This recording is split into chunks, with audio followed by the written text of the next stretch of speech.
at a certain point and be like, why do you guys start the show late? Why do you guys Makes start the sense. show late? But they have to understand we're having a conference in the back. There's a meeting in the ladies' room. And we'll be back real soon. Oh.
To most, good afternoon to others, and good evening to the viewing audience across the pond.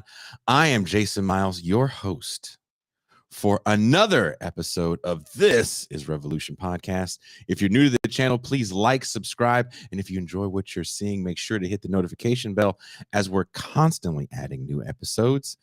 Also, for those of you that watch the show, we are an audio podcast as well. Actually, this show started out as an audio show, but alas, things change. Our show is always available on audio podcasts. If you go back in the archives, you'll find that the audio only shows were different guests in the video streams. Thank you, Pascal, for convincing me that I was doing too much. So if you enjoyed the show and missed the stream, or if you like to listen to podcasts on your grueling mega commute, then subscribe to This is Revolution wherever you get your podcasts. Also, have to do a quick pimp of the merch. Toussaint, can you bring up the merchandise on the screen, please? Is it on the screen? Oh, there it is. If you like what we do here and you don't want to make the monthly Patreon commitment, then you can show your support with revolutionary merch. Who doesn't want to see Pascal Robert's face, his smiling face, on a t-shirt or a mug? M. Toussaint's there too. Can you see her? No? You can see her on the shirt? I'm one of the stripes on the Anglo-pessimism shirt. They didn't know that's you. Yep. And for the next live show, you'll be coming out in a luchador mask. Important. No. Are we still figuring out how we're going to do that? We are. I don't mind the mask. You don't mind the mask? I don't. Just looking like a bank robber? Why not? Why not? I'm a leftist. We expropriate. With all that being said, let's bring in the Saturday crew. You guys know him as my co-host, my homie, my dog, my pal, my right-hand man. He is, as I've said before, the Juan Gonzalez to my Amy Goodman. He is the Pascal Robert.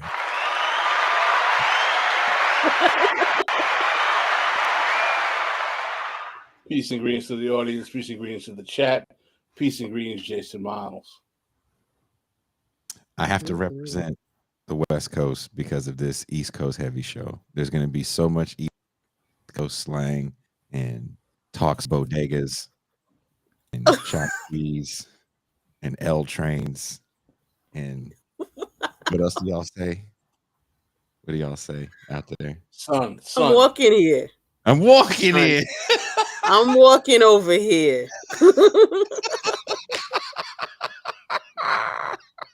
People used to say that to me and I didn't understand. I'm walking here. And then I saw the clip. So So yeah, there's going to be so much East Coastness. I tried with all of my being to dress like NWA. Oh man. This is as close as I'm going to get to Ice Cube.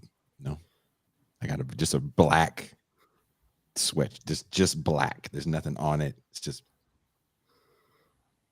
Okay. 89, nigga. Just Straight out of 89. Okay. straight out of 89.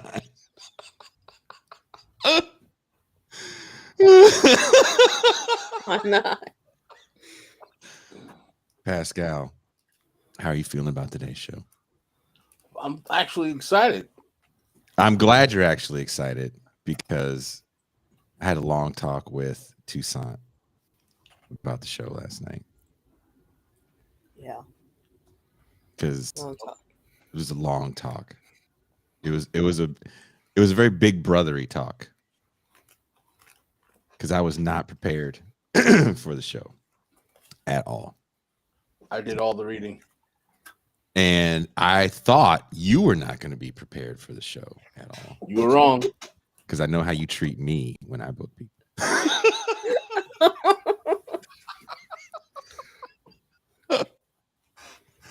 But before we bring in our guest, I do want to, first of all, thank David Griscom from Left Reckoning for the Thursday news show. Ooh, I don't know. Is that okay? I think that's okay. I don't know. That's okay. Our guest is talking to us via our private chat. Yes, that should be fine. Because Marcus did that all the time. Did he? Oh, all the time. All the time. Was not at all. Very on brand. Okay. Yes. Yes, the Jamaican shit and everything. Mercy.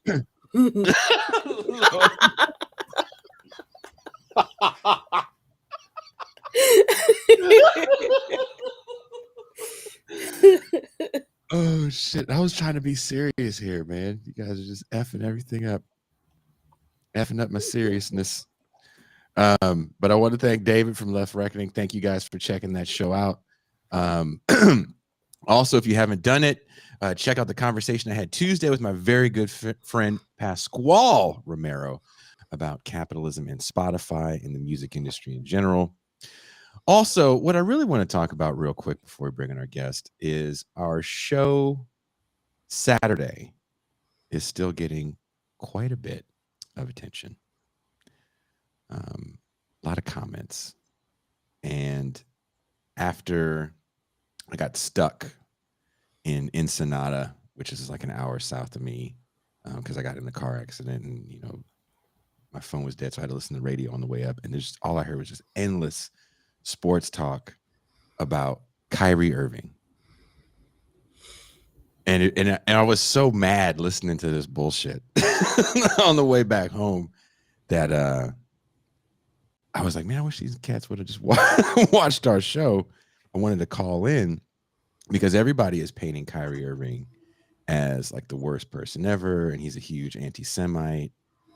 And I was talking to Toussaint about this, and I mentioned this on the show, but I guess a lot of people missed it. But just to kind of dead all this talk about Kyrie and his endorsement of this documentary, he never watched it. He didn't watch it. That nigga didn't watch that document. Don't ever think he watched any of that.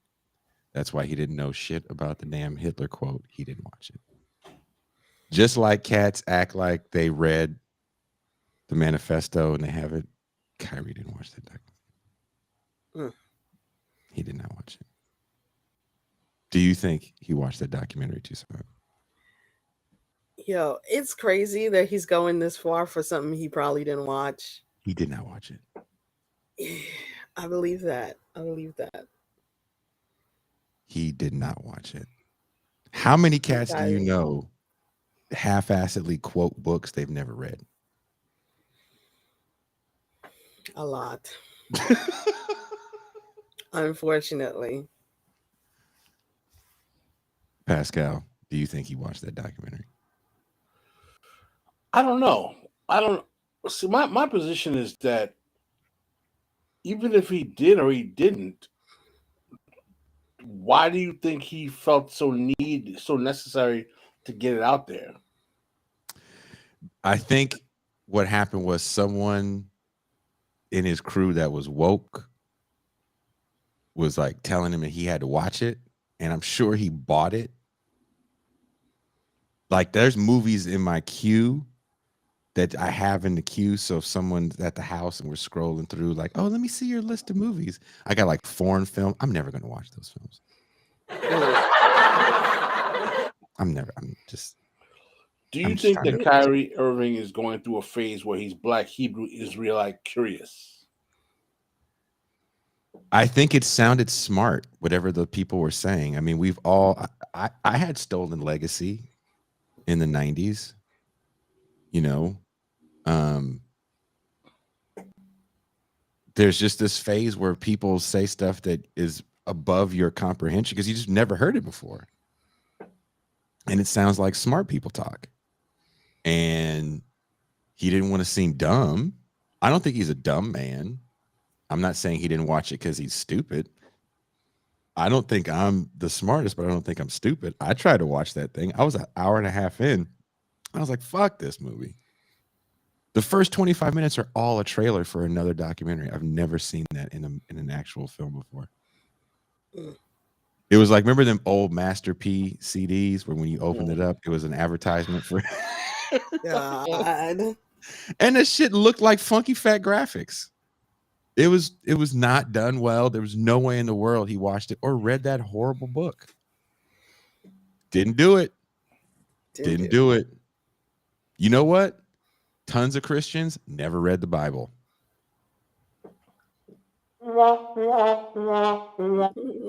Didn't do it. What you got to do, well, you don't drop it on the floor. You drop it on a table or something, right? Yes. And just let it open randomly. Yes. And then you read that. That's what I guarantee he got the book, he got the movie in the queue, and he just wanted to say something that sounded good. Like, you know. Well, let me ask you a question. Do you think Kyrie Irving is meritorious of more heat and contempt than Kanye West?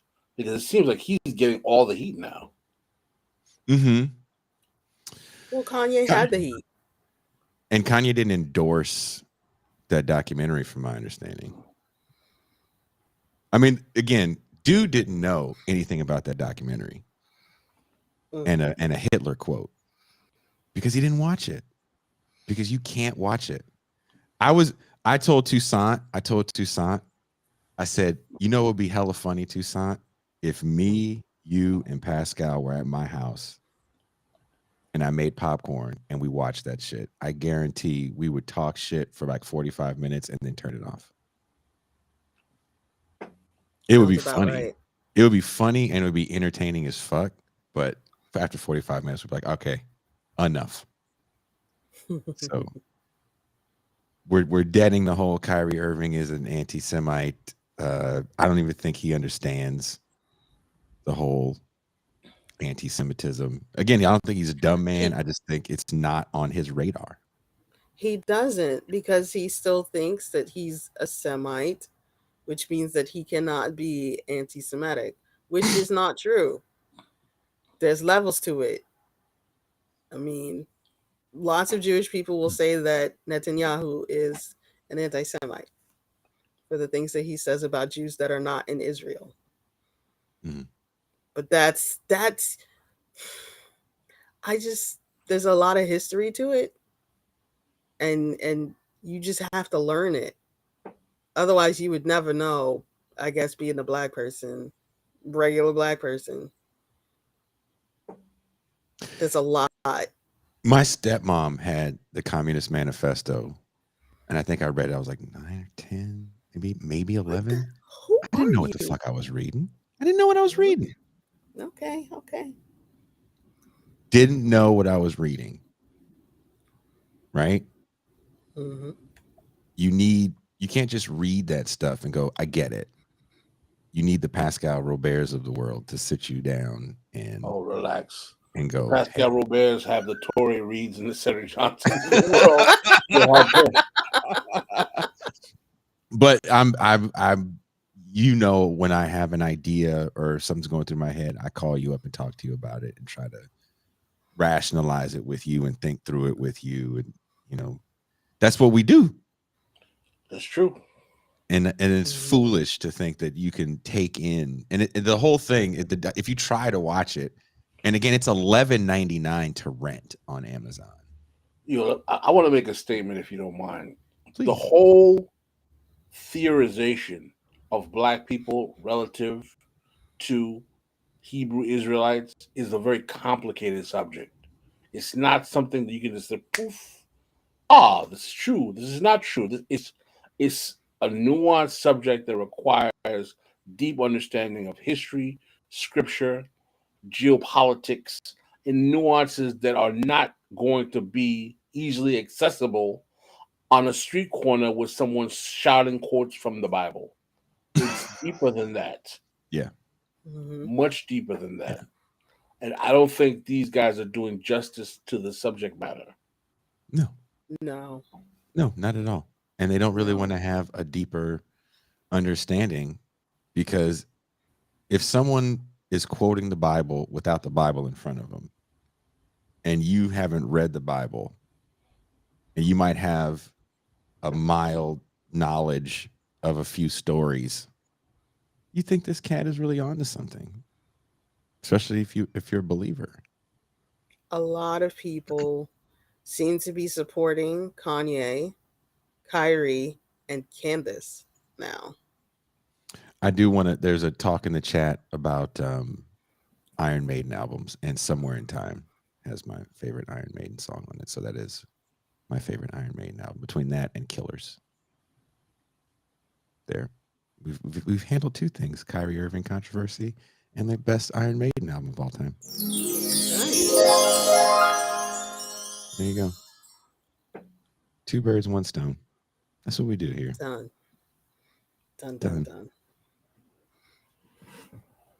Now let's bring in our guest. This poor woman has been waiting. Hopefully she's been waiting patiently. Is she mad? No, she is. She's on live now. Okay. Do you see her? She's not wasting a minute. I don't want her to be mad at me, because I can't take a sassy New York woman mad at me. Like you and her mad at me, I would just walk off. You ain't gonna win. You ain't right within. Exactly. Nope. I'm not gonna win. No. She will be worse than MC Light in that movie Fly By Night. Fly By Night. You'd be surprised how many people love the crack. MC Light did have some attitude in that movie. She really did. I don't even know why she was mad half the time. Because her husband went to go chase the rap. That's what he did. Like, I'm still trying to figure out why he went to go chase the, like, why couldn't you rap on the side? It's like, Negro, you work for mass transit. You got benefits and apparently a nice apartment. Yes. MC Light is your wife. Nobody does that. Nobody. You don't just hop out of the MTA. Who does that? To go chase the rap? To chase the rap. With some goofy dude that live in a torn down project? We've been talking about this movie for months. It's been months. Between that movie and the Asian lady calling somebody an N-word on the train, I'm questioning New York right now. I'm looking at you. In the Hatchet Man. NYC. I need you guys to explain to me what's going on in New York. What happened in 91 when that movie came out? It's just New York being New York, man. Did I show you the video of the Asian lady calling some dude an N-word? You told me about it, play by play, detail by detail, what everyone was wearing, where they were standing. Pascal, did I send that to you? Unfortunately, yes, you did. Oh, man. You weren't thinking the same thing I was thinking? Like, nobody knocked that one out. But we didn't see the whole video. Maybe somebody did. Let's see if our guest knows about that. Inspired by her experiences as a single working mother living in a marginalized community, Tanya Denise Fields founded the Black Feminist Project, formerly known as the Black Project, in 2009 as a response to sexist institutional policies, structurally reinforced cycles of poverty, and harsh wealth inequalities and access to capital that result in far too many women being unable to rise out of poverty and sustain their families. The group's work has been covered by the New York Times, MSNBC's The Melissa Harris Perry Show, one of Pascal's favorite shows, the New York Daily News, and numerous other print and digital platforms. Ladies and gentlemen, please welcome. Uh-oh, hold on. What? Because my computer is just paused. Wow. Pause. Yeah, it sucks. Sorry. Can you see me? Yeah. Yes. Well, Yeah, look, you're doing good. just I can't see y'all. Please welcome Tanya Denise Fields. Yay.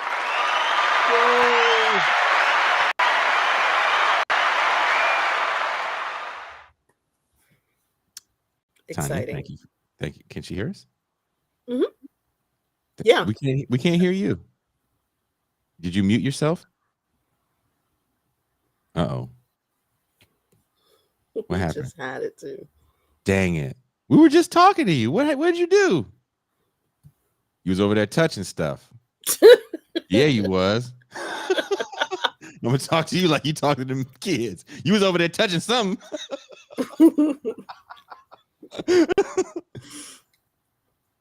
Literally while we were late, because we were all having a very fun conversation about a reboot of Kid and Play.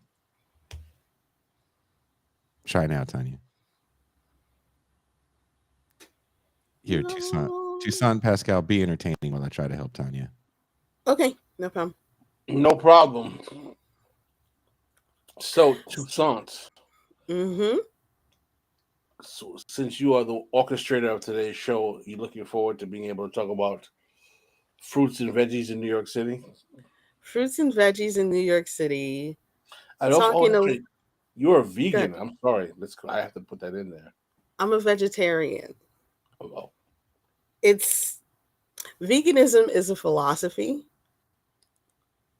and vegetarianism is more so a diet, but if you're going to change your diet in that way, you're going to change in other ways too. okay. Yeah. Veganism includes no animal products in your wardrobe as well, and no Oh, honey. Yeah. why honey? What's the problem with the honey? Because it's exploiting bees. So, okay, so veganism is kind of like a challenge to the true humane treatment of animals. Yes. Oh, Yes. So those are the reasons why you become a vegan. It goes with the philosophy. But for you to become a vegetarian, you can have any reason you like. It could be your health, could be just because you don't Hello. want to kill animals, all that. Do y'all hear me now? yes. Yes. Exciting. I don't know what was going on. I literally didn't touch anything, and then my I don't know. I went live, and I really do believe that all of the technology is like getting ready to get together, like Voltron, like AI, all the shit be listening to us. And I was on the live, and I think all my shit in here conspired to be like, don't let that bitch talk. Don't do it. Do not let this lady get this mic working. So I don't know. Jason told So me it was the deep state, is what you're saying. It was the deep I state. just literally went in and re-chose the only link that was the only option. I just pressed it again, and all of a sudden it started working. So there we are. That's crazy.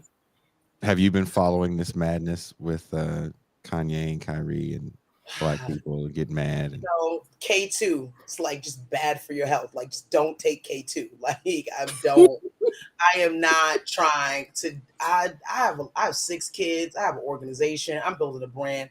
I do not give one single solitary fuck about Kanye or Kyrie. I'm gonna keep it a buck. Like energy is finite. You know, God willing, I won't leave here, get hit by a bus. But if today is my last, I don't want to have spent any of my time talking about either one of these niggas. Like, you Are your know, kids? So you have 6 kids. Are they all close in age?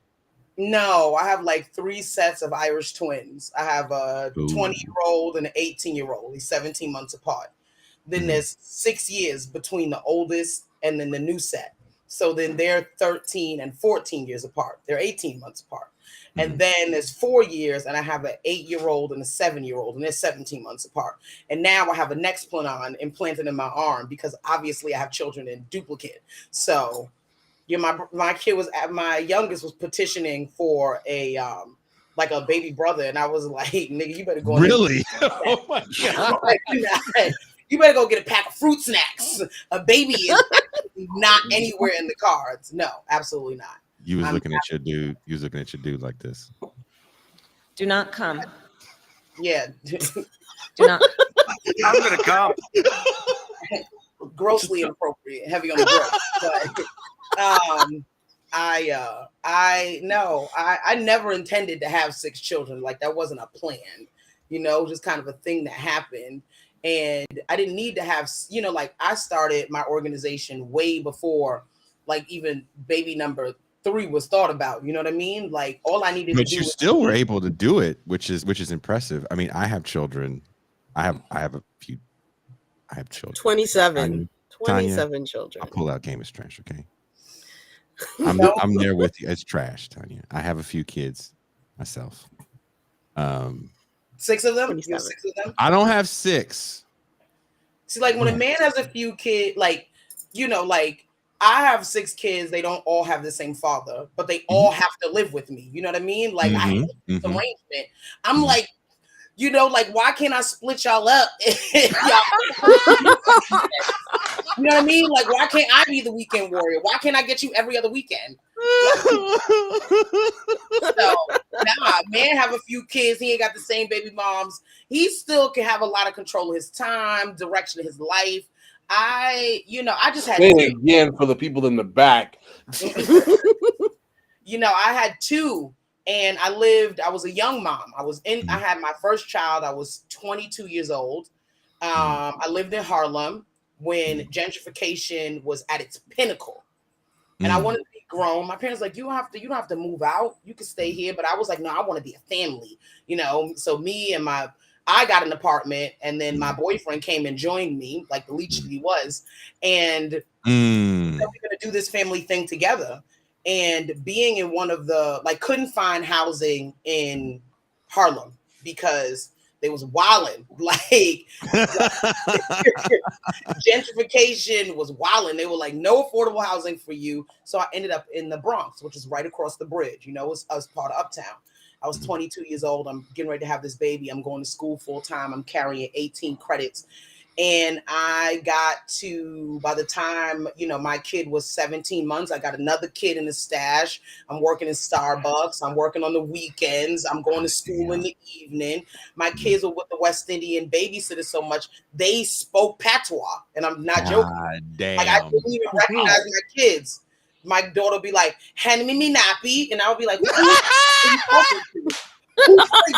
whose little Jamaican child are you? Are we in the bush? I don't recognize you. I don't know. Because that's how hard. And I was like, and by the way, what the fuck is a nappy? Right? No, my brother. I learned that a nappy is British for diaper. Diaper, yeah. Yeah. Right. I legitimately did not know that. I made a nappy. And he was like shaking your head.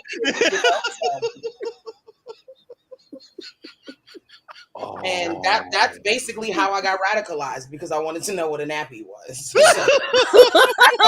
I thought this little motherfucker was insulting me. Like, I pressed my hair yesterday. Right, how dare you talk about me? Exactly. I was like, I'm working so hard. I'll brush it tomorrow. It's hot in that goddamn Starbucks. I wear a hat all day anyway. It doesn't matter.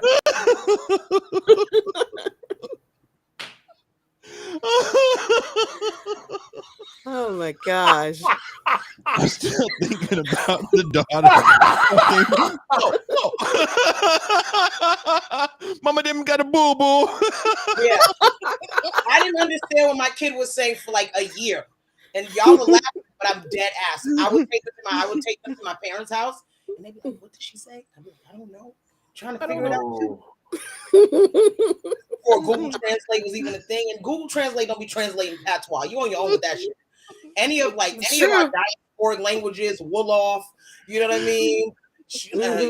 Yoruba, patois. Google Translate is not going to help you. Google Translate is like, fuck that. We are consistent with our anti-blackness. We are not helping you here. So, yes, I live in Mexico, Tanya, and Google Translate, it does not work for me well in Mexico because people look at me when I'm using it and they're like, "What?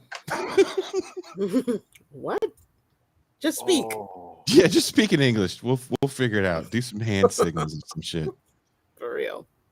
So, Tanya, let me ask you a question, if you don't mind, please. Sure. What gave you the impetus to go through all of the working class struggles you were dealing with as a mother with all of these kids and translate that into a healthy food advocate in inner city communities? What was the spark that caused that energy to come forth? My second daughter basically being born with asthma. Now, doctors will tell you that children are not born with asthma. My daughter was born with asthma. Like from the time that she was like 4 months old, we were in the hospital. She had been hospitalized for respiratory issues. And when I first moved to the Bronx, I moved into a community called Longwood, which is it's juxtapositioned to Hunts Point. Now, we all know Hunts Point. If you're from a certain generation, I'm 42. Now, if you're from a certain generation, you remember the documentary Hookers at the Point. You know, we know Hunts people who've grown up in New York know Hunts Point as a place that, you can go, like, you can get a chopped cheese, you can chop up a car and sell it for parts. You can visit a sex worker, and you can probably get robbed. Like this is the adventure of Hunts Point. This is the reputation that it had, and this was the only place that I could afford to live as a 22-year-old mother with a 3-month-old child who's putting herself through school. And when I first got there, I remember getting off the train, the 6 train in Longwood, and it stank so bad. Now I moved into I just moved from Webster Avenue. So it is a hellhole. It's still a hellhole over there. Every day is like the fucking wire. It feels like, and I know it's not Baltimore, but it's got that same feel. Like there were certain communities even now that just have not been able to somehow like out the sickness and the pathology of having to navigate patriarchy and white supremacy and economic injustice, right? Which is all very much rooted in environmental injustice. I moved into a community that stank so bad because we had a company called NYAFCO, New York Organic Fertilizer Company. Now that sounds like some hot shit, right? That sounds like I could go there and get me some oat milk creamer, you know what I'm saying? I could get broccoli. Nah. They actually took 76% of the city's sludge. Now, for folks who don't know about New York, we are comprised of 5 boroughs. We are a city that, according to the last census, has somewhere between 8 to 10 million people in it. I'm actually going to say we probably have more like 12 million people in this city. 76% of the municipal waste of 12 million people was trucked into the Bronx.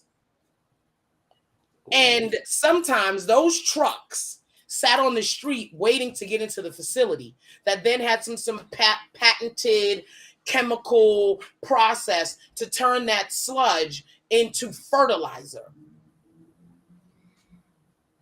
This community had been at that point navigating that for something like 15 years or some shit. So I find all of this out one day just walking through this stanky ass hood. Now my kid is like 3 years old. The other one is damn near 2. And I had graduated college. I thought that a job was going to fall like manna from the skies. And that didn't happen. And I didn't understand why.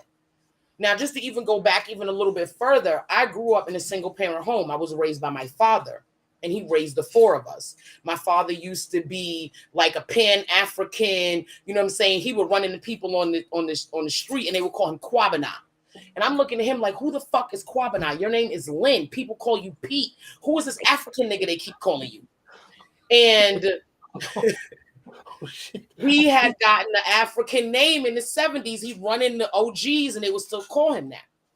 And by the time I was 12, my father had gave me, like everybody else at 12 is reading like fucking Judy Blume and all this other shit. And my father gives me a fucking tattered ass copy of the autobiography of Malcolm X and tells me to read that.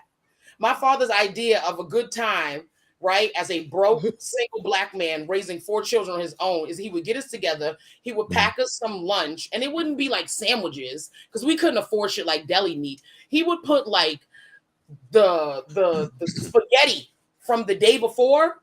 He like put it in a thermos or some shit. Who the fuck wants to eat spaghetti out of a thermos on the corner of Edgecombe and 163rd Street? Not That's me. some dad-ass shit to do. Right, that's some dad-ass shit, right? Dad-ass And he shit would to do. take us out and he would give us walking tours.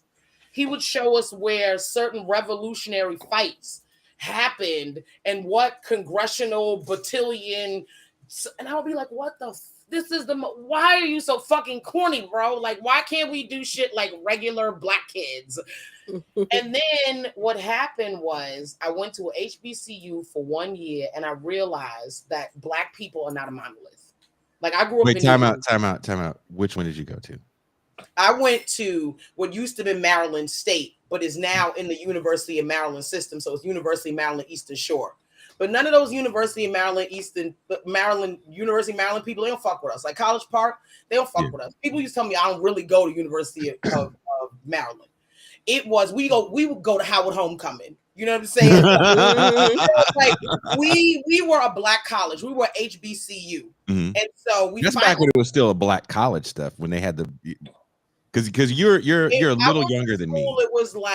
It was like school days, my nigga. Like seriously. Yeah. Because I was with the PG County, Baltimore. So we listen to go-go music. People don't know doing the but that's go-go music. So I go to these parties. These girls be wearing wife beaters and Parasuco jeans, right? And what we call 5411s, they call princesses, right? Remember the Reebok? Really? We call them 5411s. They call them princesses. They wear slouch socks. Do y'all remember motherfucking slouch socks? Yes, I remember those. And they would layer these motherfuckers. It would be like a blue pair, a green pair, and a white pair. And then on the other side, they alternate. It's a white pair, it's a green pair, it's a blue pair. And these girls will come with their hair slicked all the way back. Now, we from New York. We used to go to the tunnel. You get cute. You don't really dance too much. You just do a 2-step.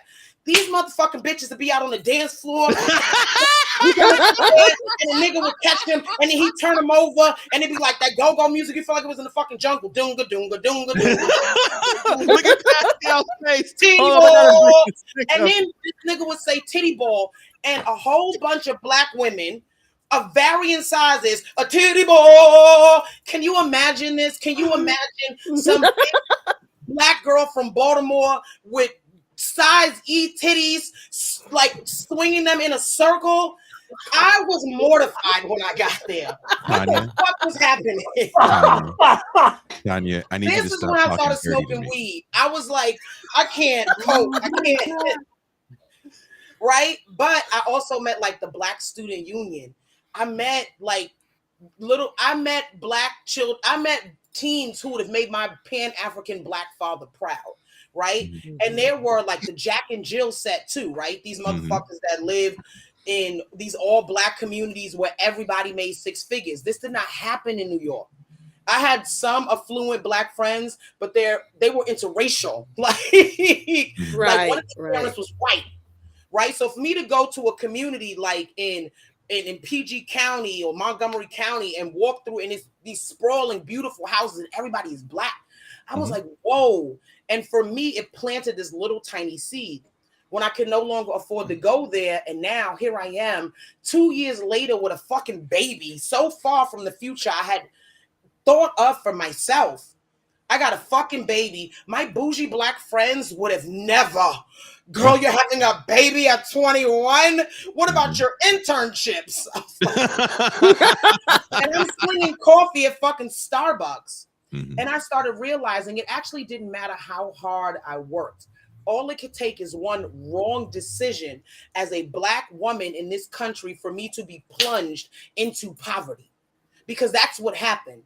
I came from a working class, adjacent to struggling, but like we wasn't raised on welfare. I didn't know anything about a welfare office. And now here I am with 2 little babies on my lap at 23, 24 years old, working 2 or 3 jobs with this no good ass nigga that I decided to shack up with, and I'm too scared to leave because I don't want to be a single mother at a fucking welfare office. And the lady is turning me down because I make $8.62 too much. And I don't know how the fuck I am going to feed these little motherfuckers.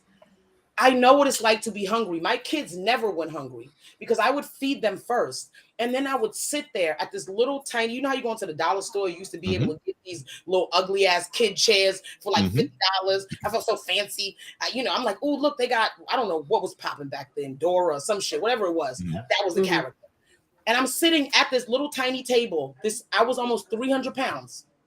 This 300-pound woman sitting at this little table, hoping that my 2 kids don't eat everything on the plate because I'm hungry. And I don't spend the last $17 I had on a Metro card. Remember when unlimited Metro cards were $17 for the week? I know you remember that. I remember that. There's some younger people probably in the chat like $17 for a week. Yes. I remember when they used to have tokens, motherfucker. I remember tokens. Tucson, what did I say? Tucson, what did I say? I said this is going to be a New York show. Very New York. I'm such a fucking New York girl. I'm not a street bitch, but I'm a hood bitch. Look, it's I'm so New York. I am. I own that.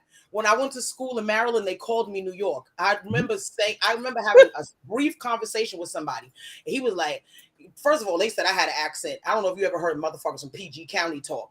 They say they call dogs Dougs, right? Dougs. You got curry.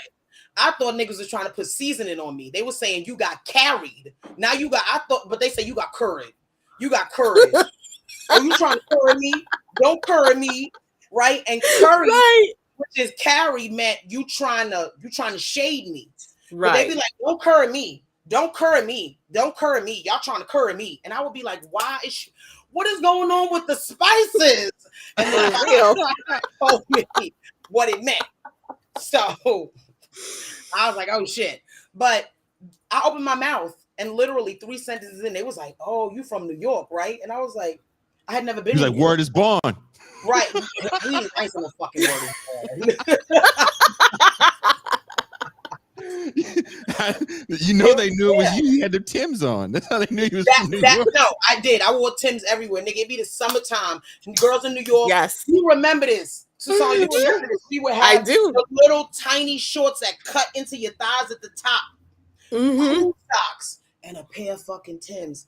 It's 97 degrees. You are experiencing urban heat island effect. People in cities are hotter. And my 10 toes are in these fucking Timbs. I'm hot. I'm angry. That's why we angry. Because our feet are hot. That's why we angry. This is why we be ready to fight. Got athlete's foot, son.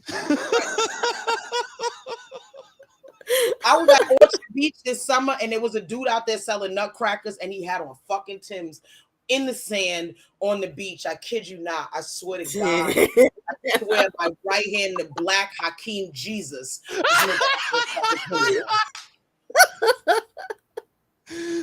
Black Hakeem Jesus. Hakeem Jesus is always late for a miracle, by the way.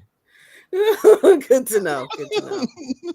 Good to know. He's Hakeem not always Jesus. there when you call, but he's always on time. Yeah, Hakeem Jesus got his license suspended. Jesus, he is not playing with that. He slapped the shit out of you too. Fuck you. Hakeem Jesus be fronting like he a vegan. Right. He at McDonald's at the low. On the low. Hakeem Jesus. Does Hakeem Jesus drink to small answer liquor? that question in the most roundabout way, it was essentially my dad not being able to afford school, but experiencing all of these varying degrees of blackness, and then experiencing like fucking soul crushing poverty in one of the poorest congressional districts, and realizing that all of that shit was very much steeped in environmental justice. I started this work doing environmental justice because my daughter had asthma, bad asthma, still does to this day. She still like suffers. It's just like, and people see asthma as, oh, you fuck around, you're gonna find out and just have an asthma attack. That's not how it works. It is a comprehensive whole body condition disease. She's got skin issues, she's got sleep issues, like all of these different things in your body. If they are not working in concert with one another, it will upend you. Like she gets very, very bad allergies. Those allergies cause her not to sleep well. That inability to sleep well has given her like a feeling in her body, almost like she's constantly in shock almost, right? So she has anxiety because she cannot regulate her nervous system because she's not getting enough sleep. So we don't think about that when we think about asthma. But my 23-year-old poor ass struggling through school, I found all that shit out because I was like, I need to like fix my daughter. Like my daughter's like broken, and how can I fix her? And then I realized, oh, this is not like a simple, you go and get, you know, sustainably grown organic food, right? Which is part of it, right? Like access to food. That's how I ended up taking a detour to food. Because I was like, I wasn't full-fledged. I wasn't like a full-fledged Dr. Sebi type nigga. I was on the way though. I was on the way. I was about to be a fucking queen of Fua, Dr. Sebi, broccoli is not head wrap, smell like black kush ass nigga. That's who I was about black to be. soap using ass. I was Egyptian musk on my way. Egyptian musk, Yes. Okay, I was on my way. I was definitely on my way. So I'm glad somebody query got me real quick. Woo-woo. I'm glad feminism said, bitch, no, we need you. Yeah. Making your own candle ass. Get her. We need her. Don't. They was like, Carol Ann, don't go into the light, Carol Ann. He was like, but I want to solve AIDS with broccoli. Somebody got me. They was like, Luke, I am your father. Don't do that shit. It's oregano oil. You solve AIDS with oregano oil. Do they have a spot in New York where all those people congregate and have a drum circle? Because we have a spot in Berkeley, California, like that, where all them cats congregate. And, we used to. I'm so disconnected from that now. I'm sure that they do, but with gentrification being as bad as it is, all of those, like there used to be a vegan spot on 125th Street that I would go into. I think it was called like Natural Health or something. Watkins. I used to go into Watkins. Them niggas would be in there heavy. It was like gang. You know what I'm saying? You came through there. It was like ooh. Like it was like the Hebrew Israelites in one corner, Rasta Ital niggas in another corner, Dead Prez M2 niggas in another corner. And I was in here just trying to get chlorophyll. I just like I just want to do this and I don't want no problems. Don't nobody approach me trying to recruit. I don't want no static. You know what I'm saying? Right. Just let me get my fucking rose hip oil for my womb and get the hell up out of here. Like, yeah. So that is so real. That is the experience. It really is like that. But was there a drum circle as well? Because we would have like cats doing capoeira and shit. Marcus Garvey Park used to be the spot for the drum circle. Like back when Marcus Garvey Park was bad, bro. Like when you would go in there and get robbed, and then the same nigga in the drum circle would like try to sell you your shit back. You know what I'm saying? Like when we saw the ravaging effects of heroin in our communities, Marcus Garvey Park was that place. And those people with those drums, I can sit here and be a little facetious, but those brothers and sisters in there with their drums and all of that fucking funky ass, you know what I'm saying, jasmine smelling black shit, like they created a space that was safe while they were there.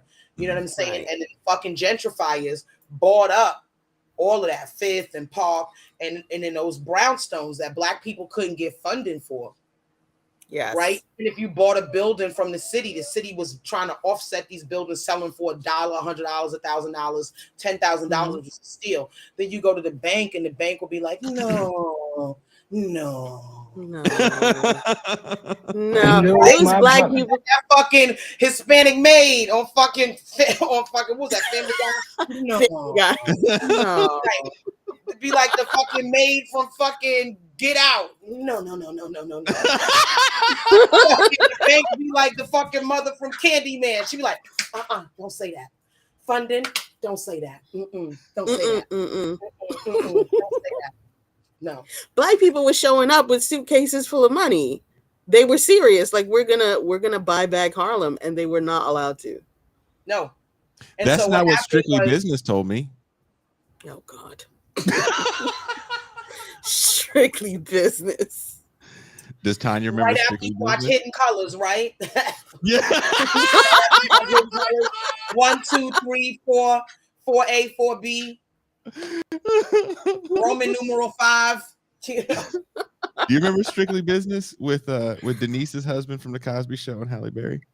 I remember. I used to watch all of those black movies, and then sometimes I try to watch them now and I can't. They have not aged well. I'll be having Invite me to your house and we will watch them and you will laugh your behind off. They are still I watch funny as hell. true crime. I watch true crime. I watch Investigation Discovery all day. I need lots of white on white violence. I need a daily reminder that white people are fucking insane. And so all of this shit that I have internalized about my own pathology is not true. These niggas set the standard. This lady will fucking have a great ass, fucking dope ass husband, start fucking the dusty black cashier down at the 7-Eleven. They will all of a sudden conspire that they're going to kill her rich husband. They kill him in the most sloppy way possible. Try to cut his body up. That don't work. So they put him in a tub, like a bin, and leave him in the garage. And then she calls literally the day that he dies, like the day he goes missing. She calls the insurance company like, hey, are you going to send me that check? And I'm like, what cannot be what we have set as the fucking moral and intellectual like standard and compass. There's no way. And there's too many of these stories that they keep churning out every day, every week for me to not be like, this is actually a pattern, right? Tanya, Like, Tanya, I want you to know something about me. I spent the majority of my years playing music, playing like heavy metal, punk rock music, and weird music all over the country. And I love that. Black people only live in like 5 cities. First and foremost. Yeah. There's not black people everywhere. I took my daughter on tour and we got to Montana. And she looked at me, she goes, Dad, there's no black people. I was like, oh, honey, we won't see Negroes till Minneapolis. Yeah. Like they don't exist. I know this. I wasn't with the punk band. I'm sorry. I say that because I watch an insane amount of true crime. I was watching American Justice with Bill Curtis before Toussaint had interrupted me last night.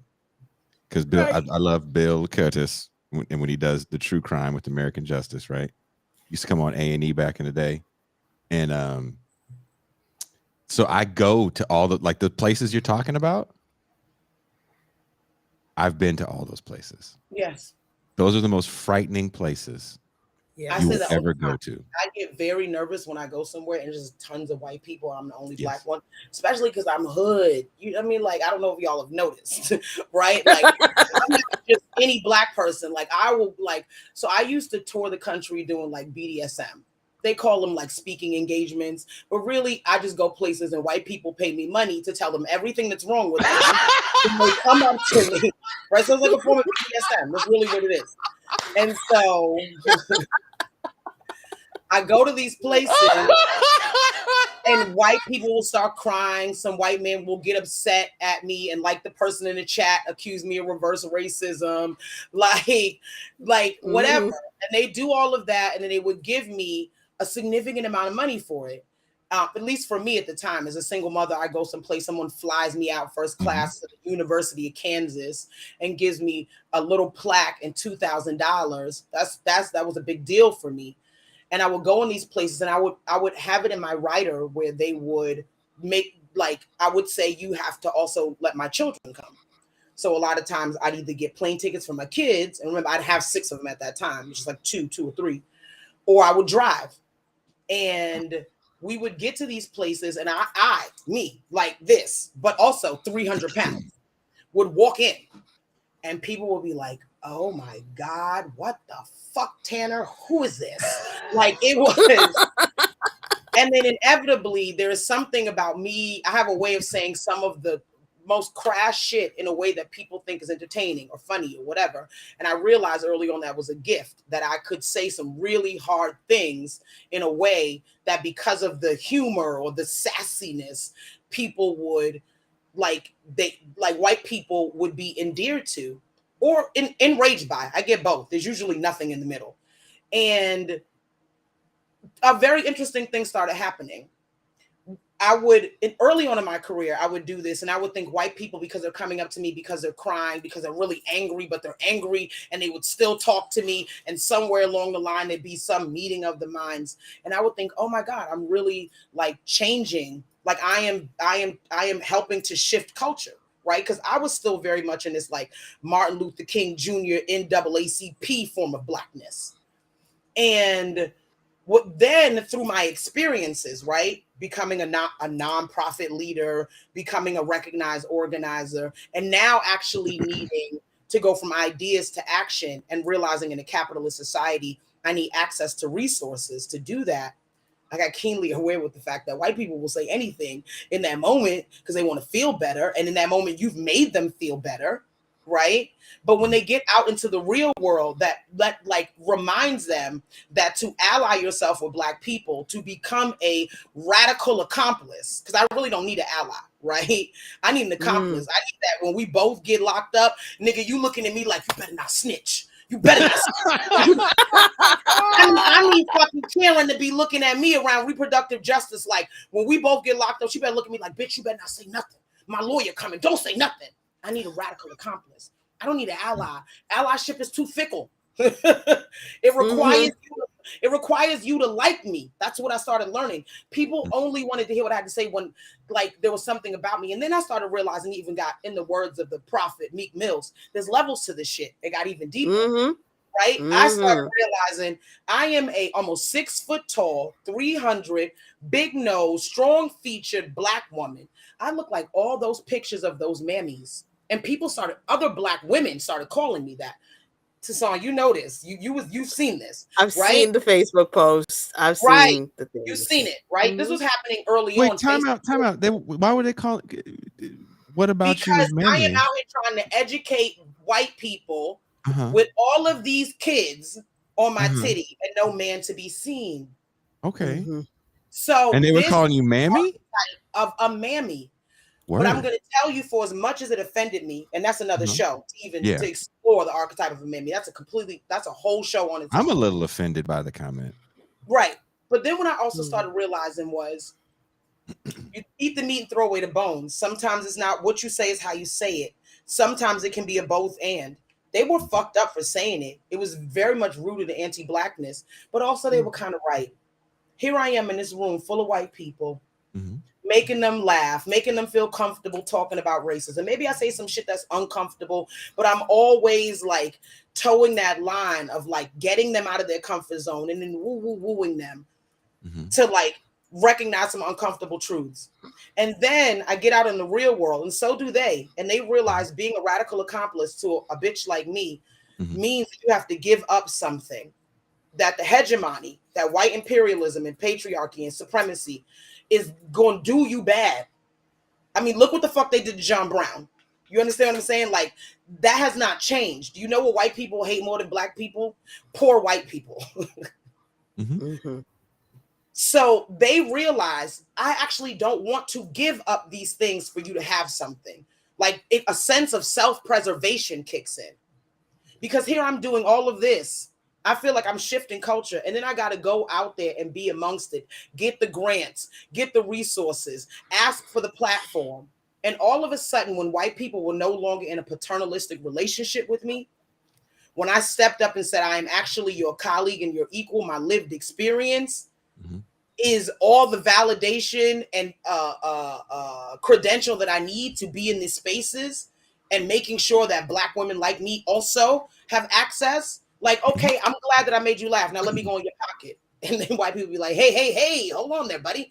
You know, like you moving a little, you know what I'm saying? Like, or some white-led philanthropy organization would give me a little bit of money. I do mean little. Like back in the day, I used to think $10,000 is a lot of money. $10,000 is nothing. I could talk to y'all right now, do this podcast, get on this phone and spend $10,000. I kid you not. $10,000 is no motherfucking money.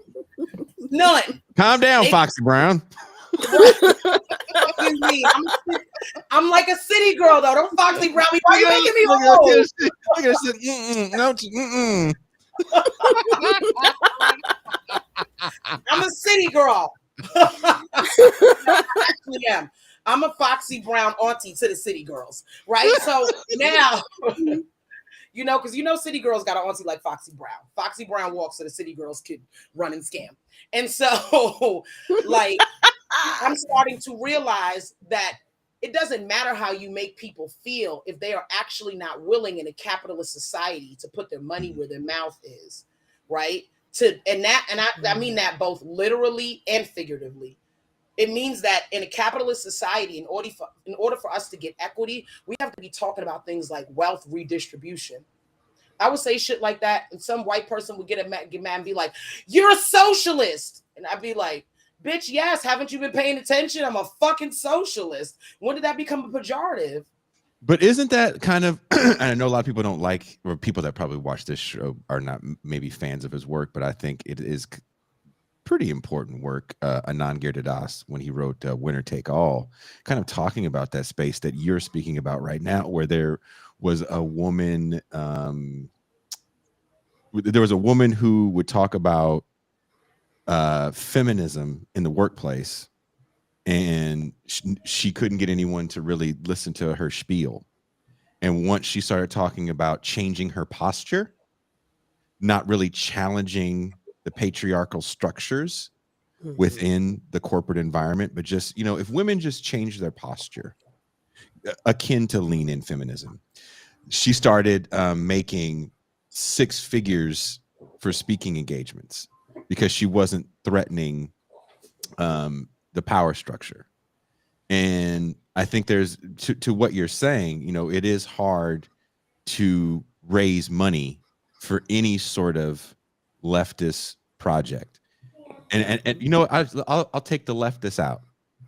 Any project that involves having to ask rich people for money, as someone that's worked with the unhoused in California, it's extremely hard to raise money. And you do have to kind of tap a certain liberal feelings button on people. That's why there's people that raise money and there's people like me that can't. I don't know how. I'm not good at it. And it does mess with you a little bit internally, I think, because at some point you're constantly kind of asking yourself, am I quote unquote selling out, whatever that means? My main mission, so I can get the funds, so I can do this thing that's literally feeding people. So once you start talking about wealth redistribution and truly challenging that hegemony that you were talking about, I definitely can understand people turning off and not wanting to deal. And then I'm doing it look like this. I'm not Michelle Alexander. There's no alphabet behind my name. That's fucked up. I could what? I fucking love her. I wasn't being shady. I swear to God, I wasn't. No. We talked about the problems with that book. It's just right. we did a whole show on light-skinned people before. But I was getting ready to get to that, right? Because like I said, Prophet, Meek Mills, levels to this shit. Okay, put it on a t-shirt, right? Like that's what I'm about to say. Like it got to like, and people, we don't want to talk about it. Like I see some of the shit. If I look like I was fucked up, it's I am, but I'm also reading the chat over here. And I want to kind of be arguing with some of these people, and I'm like, no, stay on brand, because that was the other thing. I want to argue and convince people. I am not about to. I say this shit online all the time. I'll say something, and somebody want to at me online and go back and forth, and I'll be like, oh, girl, you thought we was about to have a conversation. I'm not about to argue with you. Exactly. I'm not gonna argue with you about some shit that I already know to be right, and I'm also not gonna argue with somebody else who has already decided that their shit is that, like, there's no agree to disagree about who I am as a person and my ability to show up and my right to be able to feed my fucking kids decent quality food that's not pumped full of shit in housing that is not run by some fucking city run racket cartel where we've got people using vouchers to live in housing that looks as bad as the shit that we see on TV supposedly about developing nations. And I live here now in Westchester County with motherfuckers who live in big sprawling houses because of that. And that was 8 months ago. I lived in motherfucking housing where there was blunt guts in the staircase. And the door was never fixed. There's no level of safety. And I'm spending hundreds of dollars to exterminate every month because I'm trying to keep the roaches out of my fucking apartment. Mm-hmm. And somebody is getting paid $2,500. My rent was $2,500 a month to live in that. That's considered a steal in the market right now. Mm-hmm. And this person is a millionaire because of this. Like, I'm not gonna argue with you about any of that. If you don't see that, well, then I am going to conspire to fucking steamroll you. You are literally a threat to me and my children. You are a threat to the women in my community and their children. You are an enemy. That's it. Do you feel like maybe having kids radicalized you in a certain way? Absolutely. I was definitely about to be one of these corporate bitches engaging in respectability politics. I was one of those black women who would punch down on other black women, even as a fat, dark-skinned, considered unattractive because I do not conform to any of the Eurocentric beauty standards that we uphold in this country. I've been called ugly my whole life. I'm still called ugly. I'm 42 years old, and men will get on the internet and call me ugly. Men who look like the dirty side of a wash rag, and I will be like, "Why do you?"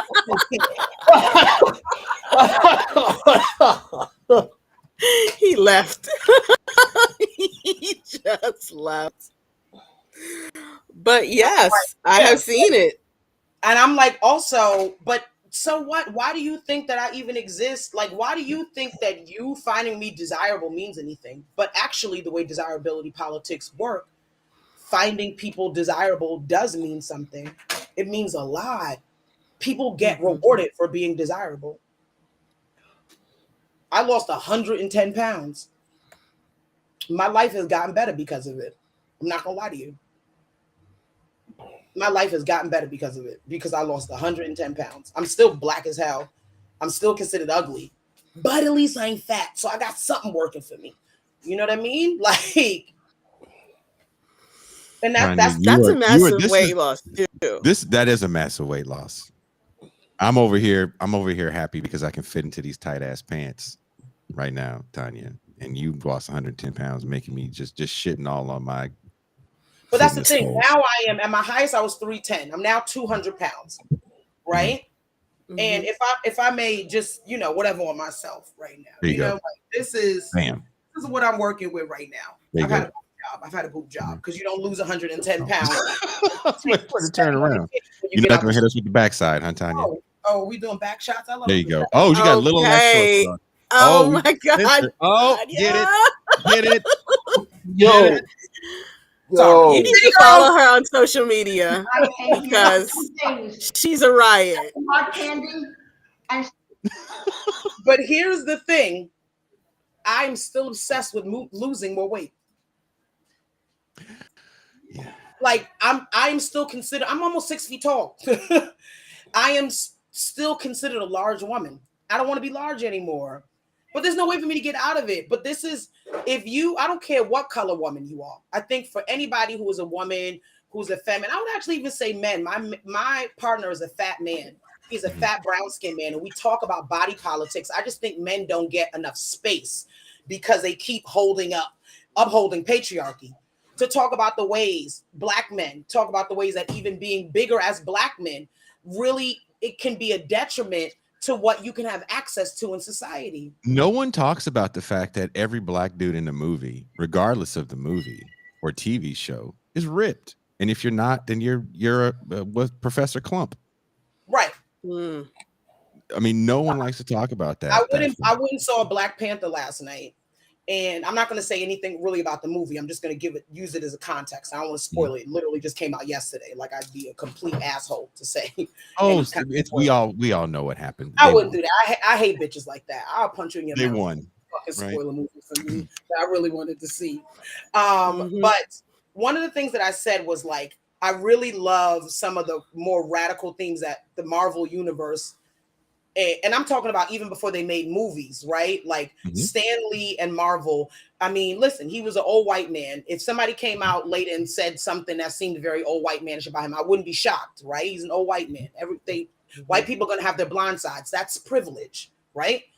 But for someone who had the ability to use his platform when a lot of other comic book creators were using comic books as pro-American propaganda, he went in the completely opposite way, right? He led this comic book company that was really going to like explore some of these themes. We could quibble about whether or not it was revolutionary enough. And trust me, there are lots of Black people online who were like, y'all talk about Wakanda, but it was written by white people. You know, motherfuckers who never want you to have nothing, right? People who are dogmatic. Like, I don't talk to them niggas. Like, damn, y'all niggas are just angry and mad all the time. Like, damn, motherfucker, like, just relax. The fuck. Let people enjoy things. Let people enjoy things. You can let people enjoy things that maybe even you wouldn't enjoy, but maybe you should enjoy some things. You wouldn't be so unpleasant to be around. Nobody likes those. It's true. Thanks for shitting on half the audience. Oh, my bad. Sorry. Somebody said Adolph Reed. You guys don't know the real Adolph Reed. He enjoys the fuck out of life and enjoys a lot of things you people probably don't think he enjoys. So yeah. So, you know, but the one thing that I was struck by is what I said, we have had a disabled person who basically runs all of X-Men. He is one of the biggest Marvel like archetypes, right? This is a disabled person. We got beautiful Black people in Wakanda. I said, when are we going to get a fucking fat superhero? Like, let's be serious. Don't talk about She-Hulk or Hulk or any. That's not even Marvel. That's DC, I think. I don't know the gangs anymore. Bloods and Crips. Squirrel Girl is in Marvel. She's a new Avenger. Yeah, she's chubby. Squirrel Girl. Squirrel Girl. Okay, I'm gonna check. Yeah, that's our Squirrel Girl. She's chubby. Yeah. We always gotta be a fucking animal, but all right, whatever. You know what's so funny that you say this? I was thinking about this yesterday. I know we're about the same age. I'm a little older than you, but there was a show back when we were kids called Robotech. And it was the first anime that was really done big time in the States. And one of the characters was a trans woman, which we would have called him a cross-dresser back then. Right now we say transgender. And it was a badass. They were a badass. I thought they had the dopest fucking jet. I thought they had the dopest motorcycle. And I was thinking about like growing up watching this show. My heroes on that show were this trans woman, and then they had another one where there was a woman that was in charge of this like tank division, and she was always fucking niggas up. And I was like, damn, Dana Sterling, hard as fuck. And that was the 80s. Yeah. And, you know, people may not know this, but originally Magneto and Xavier are supposed to be Martin Luther King and Malcolm X. Yes, I knew that. Yeah. And that's why they have a disagreement on ideology, right? There's really not a good guy, bad guy thing as much as it is. They weren't really villains, right? It was anti-heroes. Yeah. Yeah. Yeah. So there's I don't know. There's interesting stuff about Marvel. I mean, I'm gonna watch Black Panther 2. I'm probably gonna cry. I'll watch Black Panther whenever it comes on, but I understand that Wakanda is not real and it is a monarchy. You know, so for me, yesterday was Wakanda Day, and it was also Veterans Day. And we opened a community center at the Black Feminist Project at the height of the pandemic. I said, yo, shit is about to get real out here. Cops is wilding. Folks is standing online at the grocery store. It is looking like fucking food ration lines, right? And we can't get no PPE. Folks are supposed to be 6 feet apart, and I'm watching fucking Tanisha ride the back of fucking Maria outside of the overpriced ass C-Town, and ain't nobody got a fucking mask on. Like niggas is like, it really did look like Bloods and Crips and shit, like warriors out there. Niggas really had kerchiefs tied around their face, if that. Mm-hmm. And I said, we need a literal space. This is bad. This is bad. And I would, you know, I had the resources, right? Having built my organization to an organization that has a, you know, a little bit of a budget, right? We have like a $500,000 budget. Again, that's no money. I had to sustain a team of 8. Mm. I run an urban farm called the Black Joy Farm, right? We have 30 chickens. We keep bees. We grow hundreds of pounds of food. We need all of that work equipment. We got volunteers coming in. We doing mutual aid. And I got 8 people who are working, not for living wage. They ain't got no fringe benefits. $500,000 to run an organization ain't nothing. It brings us back to that original point. Mm-hmm. If I straightened up my posture, if I took this shit out of my mouth, if I got a silk press every other week, if I had respectable French manicured nails without all of the fucking gel overlays, I could probably have, I am brilliant. Fuck that. I'm never going to play myself down on that ever again in life. I'm fucking brilliant. I could have a well-funded organization if I didn't. Thank you, baby. Go over there, please. Thank you. Mm-hmm. He's a Scorpio. He needed y'all to see him. He does that every fucking video thing I get on. He makes sure. And then he'll be like, hi. That's my light-skinned child. That's the child that I would take down to Central Park and people would ask me if he was my kid, or they wouldn't know if I was the nanny because he's so light. And that is a surreal experience to have when you have a child who looks so different than you. But yeah, like I could have been a well-funded organization. I made a decision that I was not going to code switch. I made a decision to embrace ratchet as praxis. Can I ask you a question, Tanya? Mm-hmm. Do you ever find that Black people who are trying to play the game, who think that they're winning at the game, are harder on you than the white folk that you're told are supposed to be your enemy? No, I think they just more honest. You think they're more honest? I think they're more honest. I think even white people who like me, they feel the same things as Black people. I feel it about myself sometimes. You can't get away from it. We're all indoctrinated. Like, you know, the dearly departed ancestral Auntie Bell Hooks said, like, we all are indoctrinated. None of us are untouched by any of this shit. I ask myself sometimes, why the fuck would you have 6 kids by 4 different dudes? Why would you continue to have kids you knew you could not afford? Because babies is cute. I think. I mean, there's an answer to it. I have an answer to it. Yeah. I just am trying to figure out whether or not I'm high enough, like if I'm not too high to actually adequately explain it to y'all, because it's a multi-layered answer, and it is very much steeped in politics, because the political is personal. But the reality too is I've also learned not to waste my breath. A lot of people are not ready to hear that. It just sounds like more excuses to them. These are the people who say woke as a pejorative. The people who say to you, oh, y'all love blaming everybody else for your poor decisions. Because usually poor decisions are to be blamed on somebody else. Like, I remember telling a white colleague on a panel one time, you didn't make good choices, nigga. You had good choices. You see the difference? You didn't make good choices. You had good choices, bitch. This lady, Rosie, Sophia Rosings, whatever her name is, that bitch, if you bite me, I'm going to take your fucking head off. I would have killed that girl that day. Shout out to that girl who kept her composure, because Sophia would have died, baby. I would have dog walked her. I would have stomped her. Like, what happened? Who got bit? What happened? There's some video going around. What was it? University of... What's one of them places you were talking about you went to when you was in a punk band? University of... Somebody in the chat will know. Okay.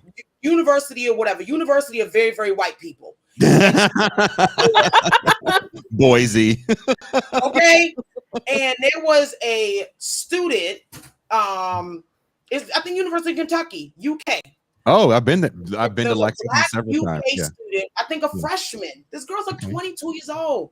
Okay. This is a teenager.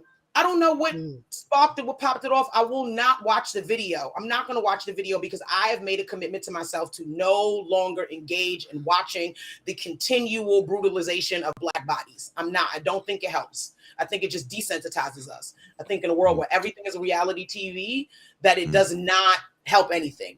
But the point is, according to police reports and everybody else on the internet, she called this girl nigger. No more time. I'm saying it very specifically, nigger. Hard not R. what I was saying earlier, right? She called it that no less than like 30 times. People, because the internet is undefeated. You know, black people, we become fucking Sherlock Holmes on this motherfucker. We be solving crimes on the internet. So It's true. they counted no less than 30 times. She hit this girl and bit this girl. When the police came to lock her up, she hit them too. So now she's facing charges. When homegirl is doing the perp walk, her parents come out there, they put this over the head. They hired a spinner who's already put it out there. They have an attorney. Guess what? She cannot go back to that college, but her ass is going to go to some college. She may not even go to some college, but the reality is unless someone makes her family destitute, she's probably still going to be all right. And even if she goes destitute, she's a skinny, good-looking, blonde-haired white girl. Somebody will marry her ass. She will be okay. She has good choices, even when she makes terrible ones. I got friends that did perp walks and did whole bids. My program director is a fucking felon. When she did her bid, nobody came to see her. When she left with the shit that she went in on. Both of her parents were gone off this plane by the time she was 15 years old. And from that moment on, she has lived pillar to post. So when she makes bad decisions, what decision did she fucking have? Well, isn't that a rich person thing more than it is just simply a white girl thing? Because again, working with homeless people, there was a lot of them that was really cute back in the day that was still on them streets. And there's something to be said about, you know, having money and being able to not have to. I went to two different high schools. I went to a high school that was not in my neighborhood. And one thing that surprised me was all kids did the same thing. Even dealt with police in the better high school I went to, but it was the parental involvement with dealing with the police that I found very interesting compared to where I'm from. We didn't have that same level of parental involvement to the point where police were like, we just don't want to deal with your mom coming down to the station and actually being at the town hall meeting and, you know, protesting the fucking curfews and shit like that. We didn't see that to the same level in the neighborhood I'm from in Richmond, California. So I haven't seen the video.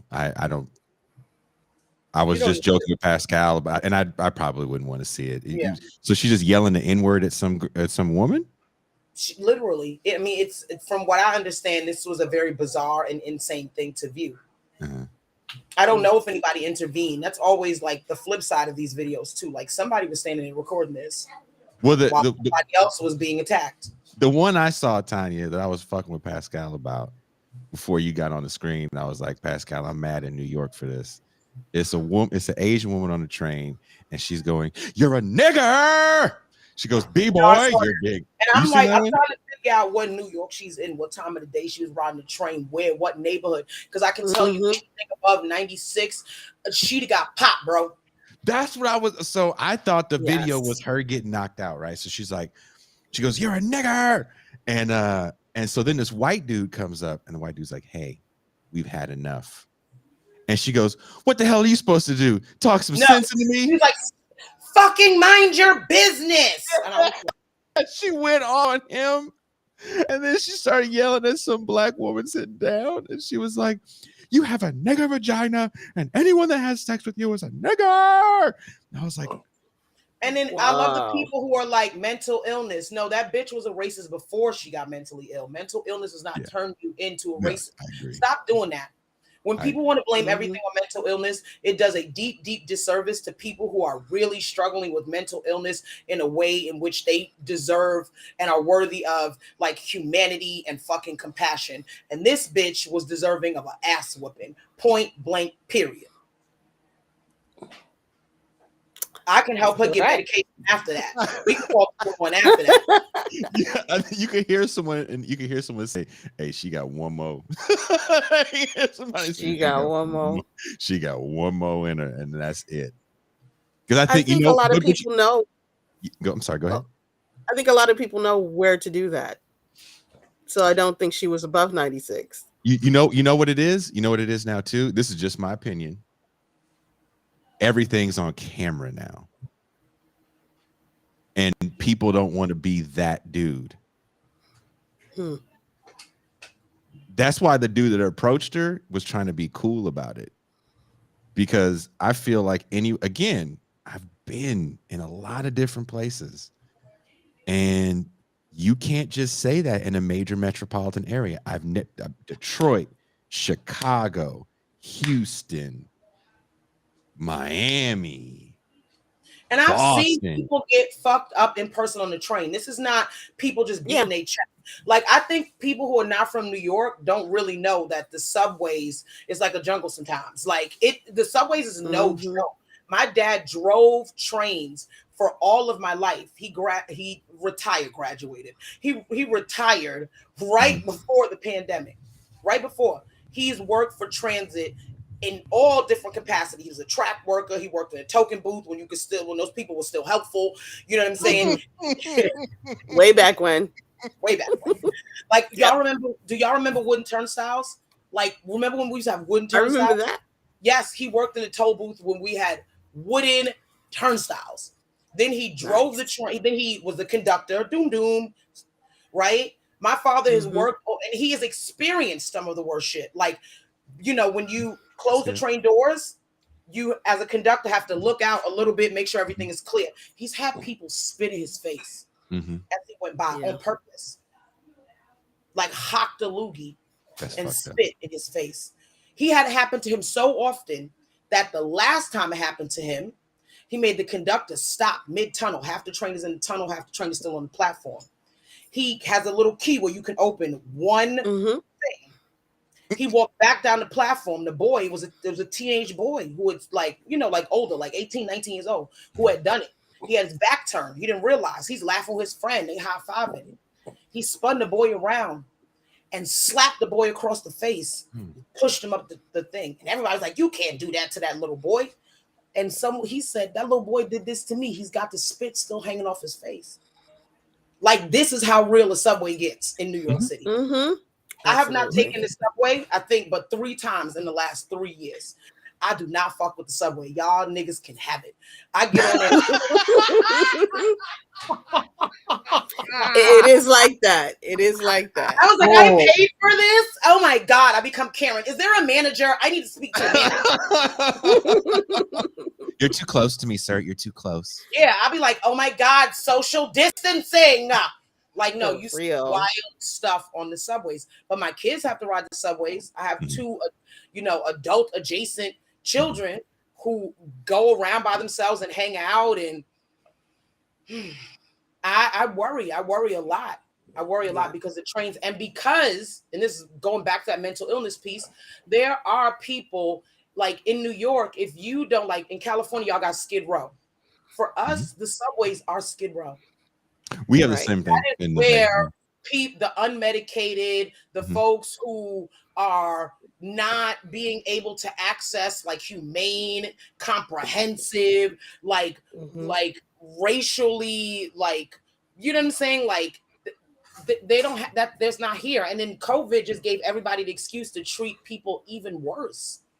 Absolutely. And so now those people are living in the tunnels and the train cars and on the platforms. Yes. That was I was remember following that in New York because they didn't do the same thing that we did here in California with the emergency shelters right away.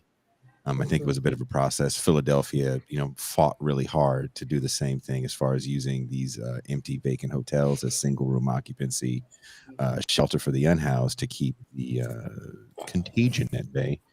And it proved to be a bit of a solution. I think we saw this could work if you want it to, but the bottom line is there's a lack of humanity. We just have to admit there's a lack of humanity. We live in a world where we glorify winners no matter how they win. Yes. And these people are the perpetual loser. And they are a reminder that maybe you're a loser. And put it away so I don't have to see it. Please get it out of my face. Tends to be the way we treat our unhoused brothers and sisters. And in being unhoused and in working and living in that community for so long, you really see that lack of empathy from a society as a whole, because it's everywhere. There's not one major metropolitan area that I've been to where I haven't seen a large encampment under a freeway. When my daughter came here to see me in Mexico, the first thing she says is, "Dad, no one lives under the freeway here." I was like, yeah, because multi-generational living is culturally accepted. Yep. Whereas we don't accept it in the same way here. You're a failure if you failure to launch, right? He still lives at his mom's house. You're a failure if each of your kids doesn't have their own room. Yeah. You're not supposed to share. That's the tension between capitalism and environmentalism as well. Yep. Let's talk about that a little bit. The tension between capitalism and environmentalism. The tension. Capitalism is just slaughtering. It is. Yeah. Massacring. There is no tension. This is all out fucking just violence. Like it was 77 degrees in New York last week. Niggas is like, we outside. I'm like, yes, we are, and we're melting, bitch. Have you not noticed? Exactly. It's almost Thanksgiving. It is so hot. You get to wear that fucking Shein romper. Yes. Like yes. You wear it one time and then you toss it away. Yeah, probably because the stitching came out of it. It was only $3.99. I'm mad at you. There you go. Made by Chinese child labor. Like, yep. It's the little fingers that adds that extra oomph that just feels so good. Details. Sprayed with some poisonous arsenic-filled chemical. Like, oh, you don't even smoke next to it. It's the worst. Like, I'm like, okay, my days of Shein are over. I literally cannot do this. This company is low key like killing people. Like, it might be some sort of like government funded like biological warfare. How bad this clothing is, both for the environment and for the actual people who wear it. And that's the problem with human beings. We think that we dominate the ecological system. We've long since stopped thinking that we were a part of it. You can't even say that to people now. I think for most people, it's not even something that would even occur to them. I got into environmental justice work, and it was an adult that this came to me. I was raised in a relatively conscientious home. And I was an adult, like probably in her late 20s, who was like, oh shit. The problem is we keep trying to dominate the ecological system for profit. It doesn't matter what we're trying to dominate the ecological system for. We cannot dominate the ecological system. We're part of it. Does not work. Yeah, but we keep trying to make it. We keep trying to make fetch a thing. So I don't know. Like, it's true. It's absolutely true. And I get upset on the left when I see ideas that would work if we could dominate the ecological system. And it's like, can we scrap this? because you could have been using your brain power on much better ideas than this one. Mm-hmm. It's rough. I will tell you one thing. There's something that you said to me years ago that I never forgot. You said, if all the birds in your neighborhood disappeared tomorrow, would you notice? Mm. A lot of people really wouldn't. Air conditioned house to air conditioned car to air conditioned office to air conditioned car to air conditioned house. I wouldn't know. I started taking my kids upstate, Mhm. like when the pandemic happened, because we had a little bit of, we have a car. That's a huge resource for a family of this size. Mhm. And I could afford to take us upstate every weekend. Like we were living in the hood. I wasn't one of those people who could go have a country home. Lots of people in New York just left for the pandemic. Yeah. Like they just left and they went and lived in a cabin, or my family has a country home in, I don't know, wherever. There's always a lake. There's Right. always a lake. Exactly. And so we would just get in the car and go to Tarrytown, which is in Westchester, because they had plum trees in the back and they had a big pool. And they had a good weight room, because during the pandemic, I became one of these, I'm like a gym mole. I'm not quite a gym rat, but I'm like a gym mole. So as long as I can work out, I'm going, right? Like that is a deal breaker for me. I cannot stay anywhere that does not have a couple weights. And so we would go up there for the weekend. And I remember one time, there's a bridge that takes you from Westchester County to Rockland County. They call it for us, it was the Tappan Zee, but now they call it the Mario Cuomo Bridge or whatever. Gross. And you can walk over it now. And so we drove out there, drove over into Rockland County, I don't know, parked somewhere. And I just told my kids to get out the car and look up. And all of them went batshit. Do you know why? Why? Because they could see the stars. Yeah. It occurred to me one day that my kids had never seen a sky full of stars. Mm-hmm. Mm-hmm.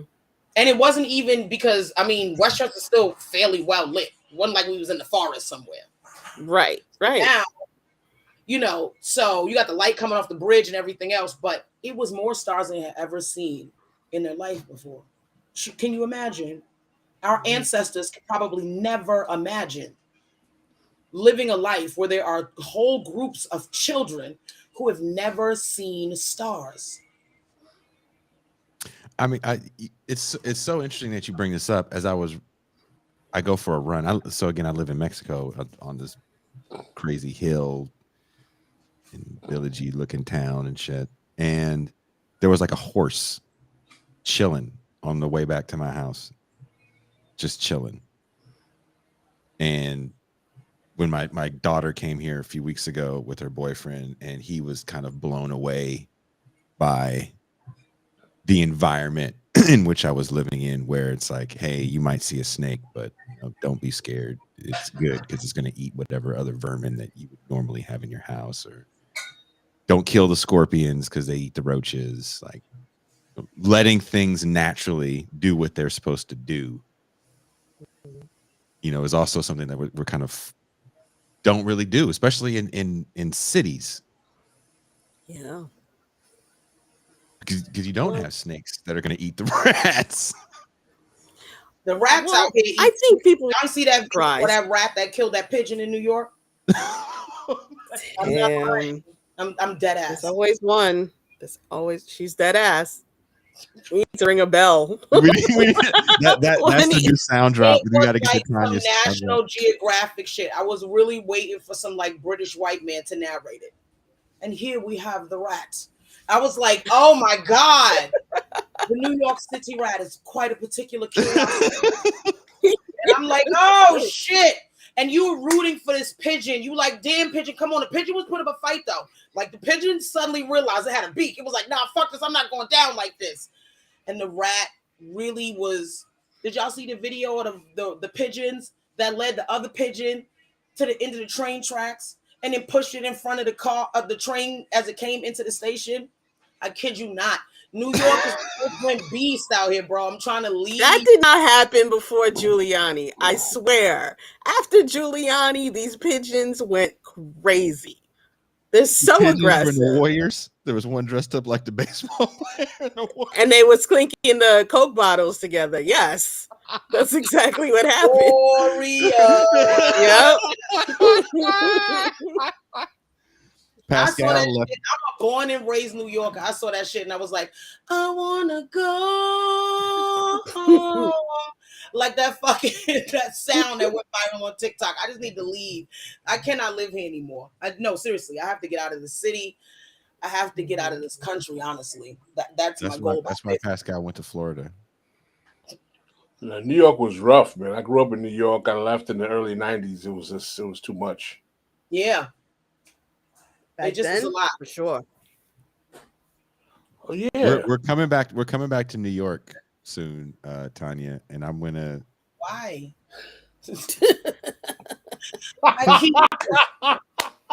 When people tell me stuff like this, I'm like, why? I have friends who are like, yeah, bro, I'm trying to move to New York. For what? We're gonna First do. of all, We're gonna don't do a need show. no more niggas over here. Don't send no more motherfuckers over here. It's too many niggas. Like, no. Why are Train you still coming packed. here? Train is still packed. I don't You know don't wanna why. go to Jersey? I heard Connecticut is nice. My parents live there. Connecticut's Pennsylvania not has a on lot that. of land. Don't come to New York, please. No, not to live. Not to live. Not I'm to never. live. I'm staying my ass in Mexico. I love it here. I've got Fuck quite a that few like black online friends that are like repatriating or patriating to Mexico, and they're loving it. There's one other black man that is not Haitian that I have met, and I shit you not, that nigga opened a barbecue spot. He had to. That nigga opened a barbecue spot right in the heart of downtown. I Fulfillment wish of I his was lying. destiny.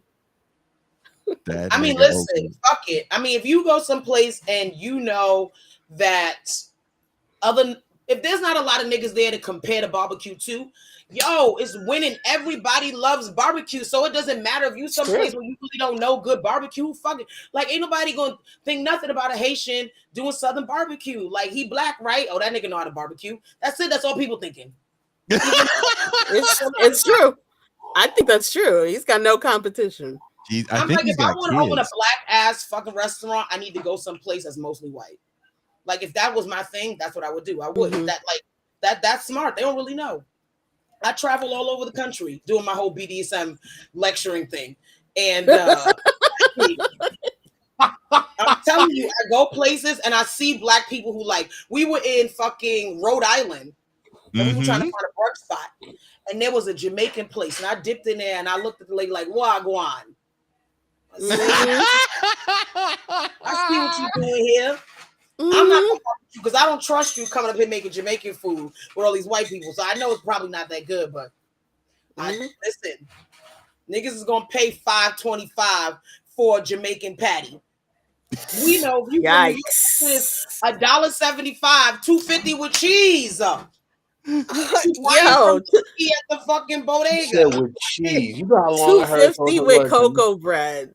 Yes, come on, man. Now, y'all is cocoa shitting bread, on. you gotta go to Golden Crust. Now Yes, you you can't do. buy it from the bodega. Now you gotta go to You need actual Jamaicans to get you some cocoa And bread. how is this Jamaican lady selling jerk? And I don't see no garbage can that's been turned into a barbecue in front of the place. Yo, they do that in front of my building. You gotta have the barrel, the drum to do jerk. I'm not trusting nobody not doing no jerk out of that. Now, when I go to Atlanta, you can go into a parking lot and there's a real live Jamaican. Yes. In the parking lot. And it don't even be like me. It don't even be like a parking lot outside of the restaurant. You know what I mean? Like, just a parking lot. Like, this is just a parking lot. And this nigga brought all his shit down here. And nobody ever fucks with his grill. It's not like he takes that shit home. He just puts it over in the corner of the parking lot. Everybody that goes to that parking lot knows. Do not fuck with Tyrone's grill. That's his grill. Don't do that. So, especially when you coming back on Saturday to get jerked. True. Oh my God. Pepper? Bitch, this shit is already hot. Why would I want pepper? For real. Sorry. For real. I'm already dying here. Smoke coming out my ears. Why would I want pepper? Oh my God. That's the I ends told of you, my- Pascal, this is going to be the most New York show ever. You know, Tanya, So if stop. you ever consider you have a career in stand-up waiting for you to check out. I only work best when I have people to banter Bounce off. off. Yeah. Stand up, people have told me that a lot. And I'm like, actually, y'all, stand up is its own art. And I don't think enough people realize that you could be funny and suck at stand up. Yep. It's true. Go watch people bomb. Mm-hmm. Oof. You know who I watch bomb? What's the black chick they got it in all the movies? She got a big ass. Tiffany Haddish? Yep, Tiffany Haddish. Yes. I watched Tiffany Haddish bomb. It was hard. She did a show in Miami. She did Yeah. bomb. She bombed real bad. First time she came down here. Well, I mean, yeah, then that's like a pattern. That's a habit. Right? We have a pattern. I'm trying not to be shady because I'm all for all black women getting their bag. Like for me, you don't even have to do nothing. If you're a black woman, you deserve a bag. I mean, like reparations, y'all, right?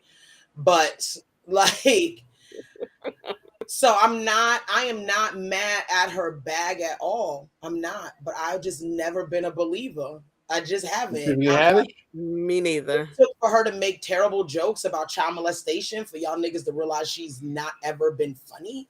Damn. Yo, that's what Cat Williams said. He was like, look, every comedian has a joke that you remember from them. What is a Tiffany Haddish joke? Oof. I've been searching. know my brother. I've been searching. Said Cat No, Williams. she got lines. That's the thing, right? She ready. We wore that out until Karen in accounting said it. And then you were like, all right, black people had a conference call. We're retiring. She's ready, y'all. Just like with Ooh, there it is. And Who Let the Dogs Out. Okay? Damn. Anymore. We don't say Jiggy and we don't say YOLO either. Just as a recap. Is everybody clear? Okay. Look, I have a friend. She's in Hollywood. I haven't talked to her in years, and she's done very well for herself. And when she first got there, I think I've said this before. I don't know if I said this in the main show. I was asking her because she had done like a video for the band Korn, and I was like, "Oh, that's it's dope." And then she did a bunch of other movies and shit. And I was like, "How is it in Hollywood?" She goes, "It's nigga time." I was like, "What do you mean?" She goes, she's from New York, real tall, real pretty. You've seen her and stuff before. I'll tell you who she is in the chat. And she was like, "It's just nigga time out here, man. They Regina King is hot." This was like the late aughts. And she was like, "They just want to have that black girl best friend." So when you see her on movies, that's not how she talks at all.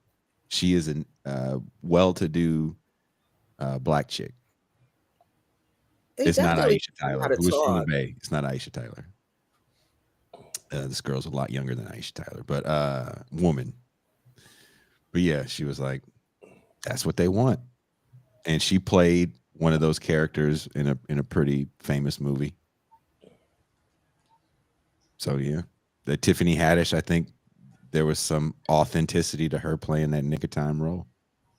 But also some people are nigga time. Like this is what y'all getting from me. It's who I am. Yeah. I'm the kind of person that says pussy and etymology in the same fucking we also gotta give people multiplicity.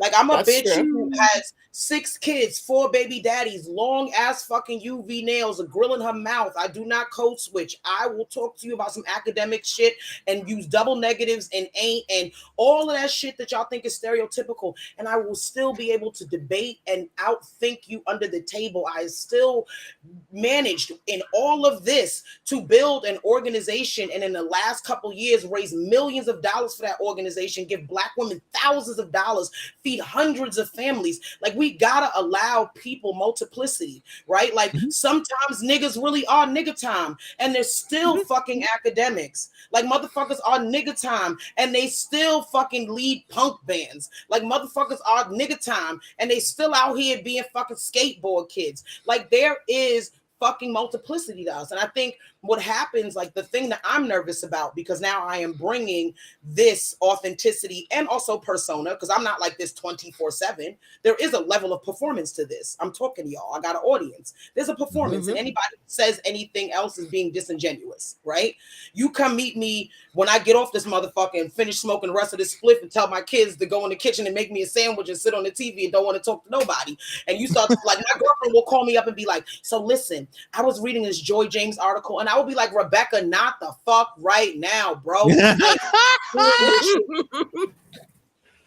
Shout out to Joy James. You should check Shout out out our to Joy interview with her. James. Yeah, The I'm like, interview. you fucking want to, like, you want to talk about housewives or some shit? Like, bitch, let me tell you about this nigga that hit me up in my WhatsApp the other day. I ain't talked to this nigga in 5 years. I do not want to talk about how black people are always slaves. I just don't, girl. Like, damn. Like, turn that shit off sometimes, because my brain cannot operate on that frequency all the time and consistently, constantly be in that mode. It makes me an angry person. It makes me a deep, despondent person. Like, it makes me a person who becomes so, who starts to get so meta and get so cynical. Like, then why are we even doing any of this? Like, that I start to feel like I should just give up. Like, we have to allow folks multiplicity. And I got some friends who really are on that respectability shit. Like, really are. Like, they believe it authentically. I do not argue with them. I'm not trying to change their mind. That's just who they are. I understand that we are not a monolith. And these bitches be into some shit, like, behind the doors. I'd be like, But it's funny, right? It's funny, right? Because we all talk. We have a group show chat, and we talk about show stuff when we're booking and trying to figure out who we're going to get on, and then it just devolves into the most fun conversation ever. And a lot of times those conversations for me can feel like a great big hug. Like, I love those conversations, but we could never put those on. we could never put those on air. We right? always on thin ice. We live on thin ice. Like, we set up camp, set up shop on thin ice. I think part of the problem with social media is that we actually do. This is where I start feeling like, okay, this is where I start feeling like, oh shit, Tanya, you're starting to get old. I mean, that and fucking gray pubic hair. But I'm just like, you know, like, I am. I'm like, are we? It's a thing. Hey, it is it's a a thing. They got right. That's what I'm saying. I'm like, this is probably a thing. And so I'm just like, I am one of those people that believes part of the problem with my ring light is right outside the kitchen. My fucking partner's in there just eating his little heart out, just knocking my shit out. It's back on though, in case you were wondering what that was. It's the revolutionary show. I don't want nobody getting nervous, like, oh, she look. But no. Everything, I believe that we need to have, there are conversations I feel sometimes actually shouldn't be happening in some of these public places. Yep. Right? I think cancel culture really was and I don't think it exists anymore, quite honestly. I don't ever really know if it was a thing, at least not for like able-bodied men. But cancel culture really, I think, was a response to the fact that people really were getting out here saying anything, right? And not thinking about what the consequences of that might be. I think one of the reasons I'm not willing to talk about Kanye and Kyrie with a lot of people is because the conversation I am not really willing to have in public spaces, because I think there are some real nuanced things that we need to talk about, that there are other people who just don't have the understanding. They don't have the lived experience. They don't have the understanding. And when they hear it, when you're parsing out whether it's offensive or not, it needs to be parsed out. And them having an audience to that gives them an opportunity to be offended. And now the thing that we were trying to parse out can't even be parsed out because we got to deal with this group of folks over here being offended. Yeah. You said I live in, you know, I mean, like, Tucson, wasn't that what I was talking to you about last night? Basically, there's levels to it. There's I was There's a lot. There's so many levels that we can't even name them. This Black, Hebrew, Jewish, you know, original man. There is some that is some shit I be trying to stay away from. I don't even want those motherfuckers around me. Like, but I also understand that there is some legitimate reasons, context, experiences for why that shit even popped up. Yeah. Mhm. Yes. I know that Yes. we can criticize white people in mass, right? White, Mhm. hegemonic, no religious affiliation. We can critique them in mass. And nobody ever says anything. You know, I mean, you get these fringes of like, oh, reverse racism and blah, blah, blah, blah. But I mean, like, we kind of get as a society why whiteness itself should be critiqued. But if I started to talk to you about who runs the predatory housing market in New York City, what those folks look like, what their ethnic and religious affiliations were, and why that might, and the way that they have treated the people who are the recipients of those vouchers that they use to make themselves very, very rich, and what those people look like. I don't know if y'all still following me here. Then I am. then we would be like, oh, I get why some of these folks who also don't have access to like formal education and maybe don't have varied networks of people who come from all walks of life, why these folks might then be engaging in anti-Semitism. I'm actually just saying plainly, fuck it. Here in New York City, we get it. Run a market around Section 8, city FEPs, all of these housing vouchers. They then become some of the worst landlords in the city. On top of that, many of them, because I believe of the way that their sect of Judaism is set up, come into these neighborhoods to take advantage of younger Black women who might be looking for some additional financial support. When you exist in this way, in a world that also is very anti-Black and has made, because of its need to reckon with the Holocaust, right? Please let's understand that Hasidic and Orthodox Judaism, specifically Hasidic Judaism, really is a response to the Holocaust. Just write it down and Google it. We ain't got the time for me to explain it all to you, but it is, right? There are other Jews who be looking at Hasidic Jews and be like, y'all are y'all okay? Is everything all right over there? Like, but we cannot get out of the fact that for many people in New York City, that's what they think Judaism is in totality. That is the only example of Judaism that they've ever seen, is Hasidic Judaism, because it is very, very visible. They wear a specific type of clothing. They have a specific hairstyle. They live in specific communities. And they have a very large conservative voting bloc in this country. I mean, in this city. And so you for people, at least in New York City or in that sort of tri-state area, when you have these types of experiences where you only see this type of Judaism and you experience it to be extractive and oppressive, the response then becomes this weird ass shit that you start hearing Black people talk about in response to it. When you intersect that with actual, factual, widespread anti-Semitism, it just gets folded into that. And we never actually parse out like that there is a pattern of behavior of one group of ethnic people oppressing another group of ethnic people. Did you want to say something, Keep Pascal? even trying to have that conversation. Because trust me, I tried to when I was younger. And I would just get shouted down that I was being anti-Semitic and that I was an anti-Semite. So now I'm gonna be honest with you. It's made it so I don't even broach the topic anymore. Did you want That's to expand understandable. on that, Pascal? I mean, listen, there's a historical way in which, in ethnic pluralistic societies, ethnic groups disadvantage other ethnic groups. In the music industry in the early 20th century, if Black people wanted to get involved in music, you had to deal with organized crime. Organized crime was disproportionately controlled by Italian Americans. In New York City, certain businesses and business districts are controlled by large numbers of Jewish people. But for me, the way I look at these things is that capitalism does not stop oppression regardless of the color of the person who was engaging in the oppression.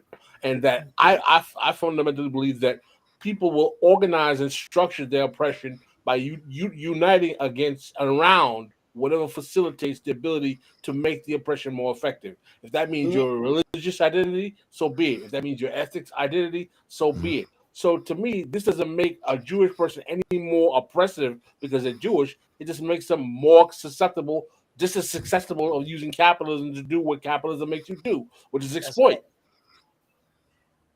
Yeah, because it looks very different in California. There's actually there was a great expose written that nobody wanted to cover about the Latin man that controls all of, not all, but the majority of the low income housing, Section 8 housing in Southern California. And we have to be honest, there is a lot of washing of bad deeds when quote unquote minorities are doing the damage, right? No doubt. The narrative becomes difficult with XYZ person. No one talks about Barry Gordy being an exploiter. Barry Gordy was a massive exploiter, but no one's ever going to say that. Uplift the race narrative. Yeah, right. That's what I'm saying. That I was gonna, it popped into my head as y'all were kind of discussing this. The reality, though, is that through all of this, when you talk about these plural ethnic, is that the word you use? Because you just taught me something. Yes, I love language. That was sexy. I'm about to use that now. Don't get him gas now.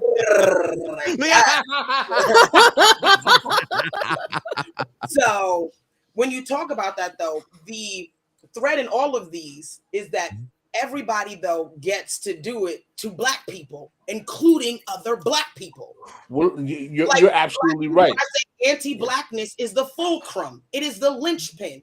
That's why when people are like, why is the Black feminism program? Why I can't be the Black? Why I gotta be Black? Why this can't be the feminism project? Bitch, if you don't get out my face, first of all, don't question me. Second of all, because anti-Blackness is the linchpin. It is literally what everything else in the spectrum, gradient, whatever you want to call it, is rooted in. If you want to get rid of any of those other systems of oppression, it is anti-Blackness that we must dismantle. This is not just American. This is global. But the thing is, though, let me ask you a question, Tanya. When have Black people in their lowest periods of exploitation not had their anti-Black racism connected to capitalism? Never. And my position is that as long as you have capitalism, which demands anti-Blackness. Absolutely. It needs it. It eats it like Pac-Man and them little things.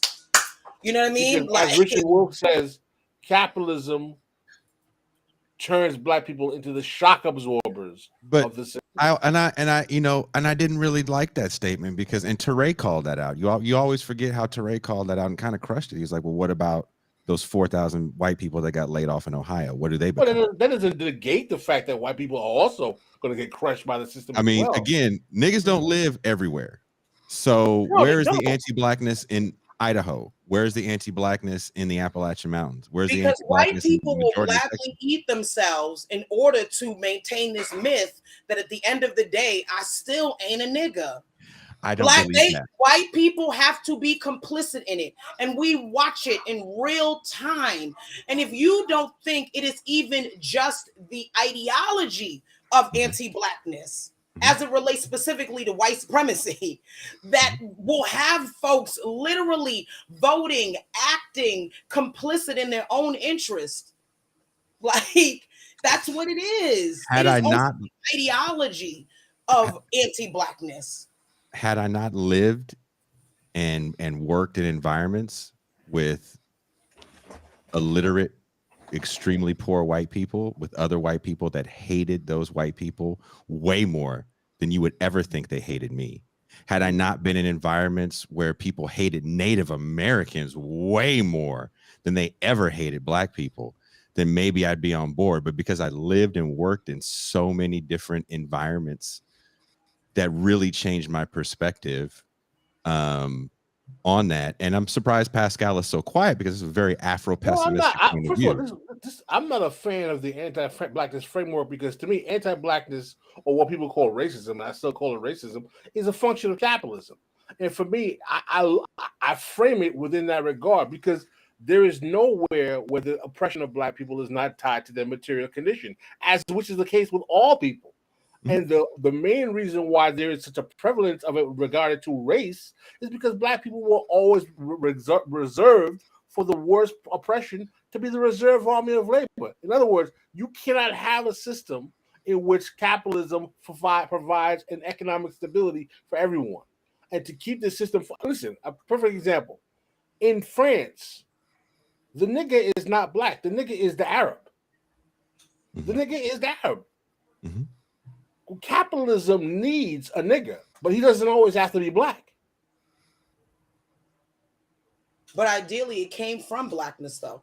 Listen, we talk about slavery, and we know that the transatlantic slave trade, as done by Western Europeans, and particularly in the antebellum South, was some horrific shit. And what happens is, then it gets negated, though, however, that the system and economics of slavery were global.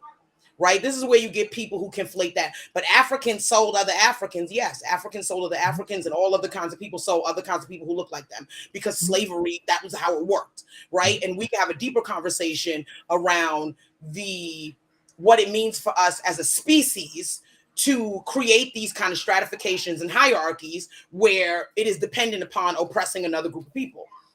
However, the Portuguese quite intentionally spearheaded the racializing of the global economy of slavery, like literally wrote a book about it and then went on a marketing campaign.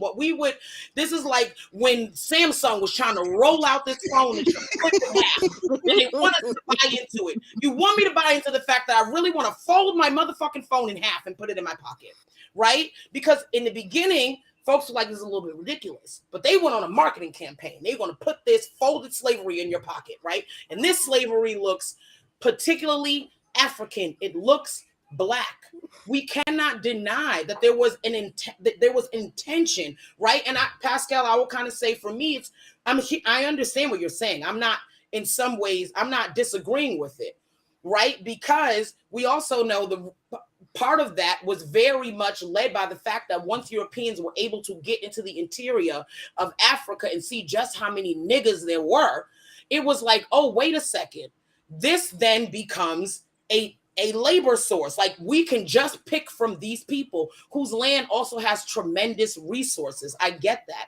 But that's still, for me, then I think the question then becomes, the thing is, though, that's not but what I'm saying, Tanya, is that decision is based on a material analysis. Yeah. In other words, one of the things that we use here on our show is called dialectical. You're smart. You know what dialectical materialism is. Dialectical materialism is when you basically understand that there are economic motives that explain phenomenon throughout history, time, and space. And it's not just some kind of metaphysical reality of like the white man hates the black man. There was an economic motivating factor that drove these interpersonal relationships that became a metastasizing of oppression over time. And what I'm saying is that the part of the problem I have with simply using terms like anti-blackness or the framing of Afro-pessimism is that it separates or mitigates the economic driving motivational force, and it turns it into some kind of ontological or earth science-like conflict between the black and the white. And part of the why problem, does it have to be either or? Why is it not a both? I'm not saying it should be why either can't or. we say that we also understand that anti-blackness very much is driven by an economic thing? But what I'm saying is that's exactly my point, though. Then, like, one does not exist without the other. It doesn't. They doing what they do. I don't think the world is anti-black because we don't have special black prisons. But you know what we have in this country that no one talks about? We have special prisons for brown people. They're all over the place and they're private and no one talks about them. Their numbers, we don't even know the full numbers because they don't have their civil detention. But the framework of anti-blackness doesn't say that it's only ever black people that get targeted. Why do we call it anti-blackness? Saying is that it is the It is the impact, the depth, the actual formalizing of anti-blackness that facilitates those brown prisons. Absolutely it does. They're thinking about Absolutely it niggas when they does. locking them Very people up. much grounded in that. Even the settling of this land, raising Native Americans, right? Is it about black people? This is why I get upset when people call the transatlantic slave trade the Black Holocaust. I'm like, y'all got to learn the definition of things. Holocaust is to intentionally want to wipe out and exterminate a group of people. Europeans were not spending what would tantamount to be millions of dollars to transport black people to wipe them out. That is not what they were doing. It's not a Black Holocaust. But they absolutely engage in the intentional genocide of Native people so that they could bring back black people in there to work that land. Let me ask you a question. At a certain point, there was a decision that was made that native people were not profitable to be used as slave labor because basically they were dying. They would die. If black they would escape, they were getting killed. They were getting killed because they were getting sick. They weren't dying. That's like, yeah. Nigga, you gave me it was smallpox with the actual intention of fucking killing me. Like, let me ask you a question: if black people were not profitable, or in other words, did not have the life expectancy to generate profit, would the European continue to bring them over as slaves? Yes, it also was a very expensive business. Why? My thing is, there were. I think one of the things that we don't think about when we think about transatlantic slave trade, you think a bunch of niggas got on a boat and all the motherfuckers that got on that boat came over here and were here. That is not true. It was a very risky and expensive business, slavery. Because it was profitable. And it was one that people didn't want to get into. I think sometimes we think natural gas extraction is equally as expensive and it's extremely dangerous. So the profit always outweighs the danger motive. I have worked in that industry of natural gas extraction. People have died where I've been. It's a common occurrence. No one cares because you are disposable, right? So if there isn't a profit to be made, if you are dying off and escaping like the natives were, because native enslavement didn't last 5 minutes, it lasted hundreds of years. We don't really talk about it that much in this country because there's not too many people that want to talk about it, right? It fucks up a narrative. So there is profit to be made in these black bodies that can survive. First of all, you're getting them in mass. They don't know the terrain. There's roads that we still take today that were, these natives gave us. So the idea that taking these strangers and bringing them to a country where they can't navigate their way out of it, it makes sense profitability wise. Had I not seen, look, I worked in the Gulf of Mexico and I saw real deal slavery, Tanya. I'm not trying to be. I'm just trying to figure out y'all trying to convince me. I'm not denying any of the things that you are saying. I'm in agreement with you. But what I'm also saying is that black people are literally the largest group of people on the earth. And so if you are going to extract labor from somewhere, like you said, that can just keep going. Okay. Well, it would make sense from an economic perspective to mine from this group of people. Yeah. But listen, here, 2022, we don't mine from that group of people like we did hundreds of years ago. Sure we do. There's a whole carceral system that does. Sure we do. We have a whole birth to prison pipeline that exists. My thing is, it doesn't have to be one modality. We can use one system of oppression or one modality of oppression for brown people. We can use another system or modality of oppression for black people. All of these things that are set up in some sort of historical framework. It's like when my mother would say, when she would do one thing for one sibling and not do it for the other, and she would say, everybody ain't got to get the same thing, but you're all going to get treated pretty equally. Like, you all gonna be treated well. That well may not look good. If you inverse that to what I'm talking about, I am not saying that we are not literally engaging in slavery with brown immigrants in this country. I know that.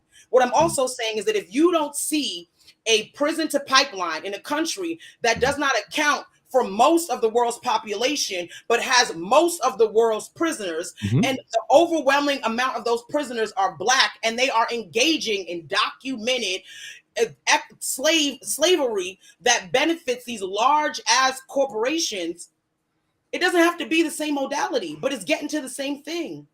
And what I'm saying is that that thing sprang out of the need to make anti-Blackness a thing for the continued economic benefit of a certain group of people.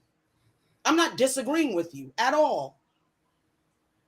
But the whole framework of anti-Blackness, again, when these people are getting workers from the Philippines, and I believe the Philippines GDP is literally based on their export of labor. So that's what that country does. They send labor throughout the Western world. When we think about all the cheap stuff we get made that we have in our homes, as I'm talking to you on this camera that probably was made by Chinese little fingers, we were joking about it. That's China. That's not Africa. We don't talk about our stuff that's made in Africa. We don't even joke about it. And I guess my point is, when we have this framework, that is Asia, but some of those materials that they needed to get to use the little Asian fingers to put it together, where it came from? Well, I'm sure some where of it came from Africa. And what little fingers picked that cobalt out for you? What them little fingers look like?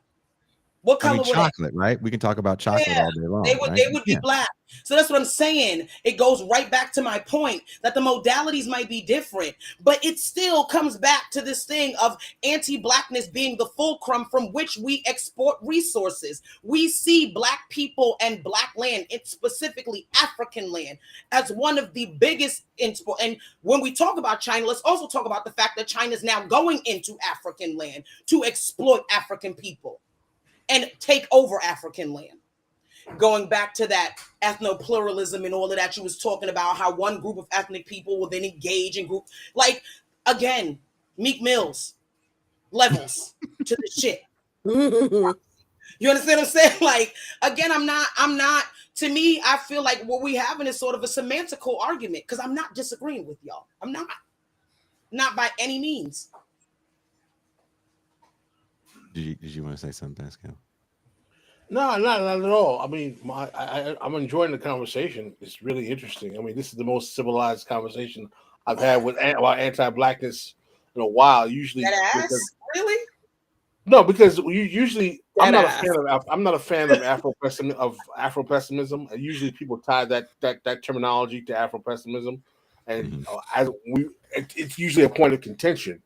But I think that the only problem, the only difference that we have is that I think in your analysis, and correct me if I'm wrong, you see that anti-Blackness is a fulcrum of the modalities that bring forth exploitation.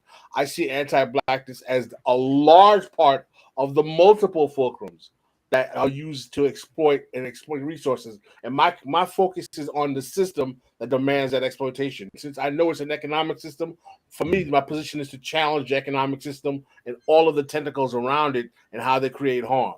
So I challenge capitalism and all the tentacles around it. I also realize that and part of the reason why I do this show, I realize that there's a specific way in which race is used in capitalism to undermine the capacity of Black people to maintain economic material security. And that you would call that anti-Black. Somebody in the comments says she's a New Yorker. She's not even yelling. I'm just so glad you see me. I really am. I'm having fun. I'm having fun with the conversation, and I would have you back on the show whenever you are free to come back on the show. I think that this is similar to the conversation we had with Joy James that she actually put in her book, because I pushed back on something she had said about feminism, because I think she left out kind of the roots of kind of an anti-woman, the anti-female roots of aid programs before federal aid. Divorced women can't get it. Single mothers with no father around couldn't get aid for, we didn't have this is before welfare. We're talking like the 20s and 30s and things like that. And it's not simply just you niggas can't get it. And I think because I come from or I've been in environments where it wasn't just you niggas, that really kind of fucked up my perception. I mean, I'm from a place where I remember when white people didn't eat grits before they were in vogue. And part of my job was to feed them grit. I was like, white people don't eat grits. Because I'm not from the South, right? Saying about anti-blackness from an ideological perspective, right? And again, what I will say, allude to seeing Wakanda last night. This is explored a little bit. It's explored a little bit. It is. And it jumped out at me, and I'm waiting. I'm trying to wait 2 weeks so that most niggas have seen it so I can really parse it out with people, right? And also as a black person, a non-Spanish speaking black person living in the Bronx, the South Bronx, which is a very, very Latino heavy in policy and in look, even if in population black people are there, we're by and large ignored. What I'm saying is, again, the thing about anti-blackness particularly, right, which is what I say even ideologically allows other people to be complicit, is brown people who might be experiencing some of the worst fucking oppression, right? And black people, and those people going through something that's very similar, and those brown people will still feel empowered to be like, but this nigga, right? Like, it is ideological. I think that's a feeling. It's not a feeling. I'm talking about someone who has experienced it. I'm talking about even, and I'm going to speak specifically my experience in Latin. I don't know whether folks want to be called Latin, Latinx, Hispanic, but y'all know what I'm trying to say. Brown people. I'm going to say that. Brown Spanish-speaking people. I feel like that's the safest way to go here. So brown Spanish-speaking people in this community, even when it comes to Spanish-speaking black people, brown and white Latin folks will be like, right? Like, it is from an there's colorism, of course. That's not just colorism. That is about anti-blackness, even in culture. The Garifuna community in Latin America has by and large been marginalized. Black Colombians have by and large been marginalized by the very culture of what it means to continue to associate with a type of blackness that is part of the African diaspora. But we do realize also in Latin and South America, they marginalize native indigenous people way more badly. Way more.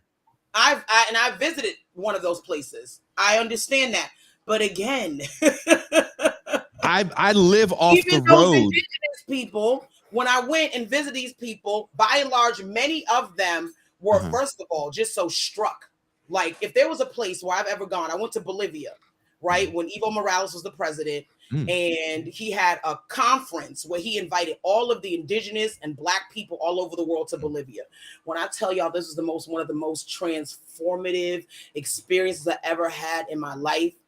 And I saw indigenous people who did not speak Spanish or spoken very, very poorly. They still had held on to their, like, Arawak is what it was called. They still spoke Arawak, which was a traditional indigenous language. And these people were living in the mountains. And if they lived down in the valley, they were living in some of the worst communities, had some of the worst health outcomes.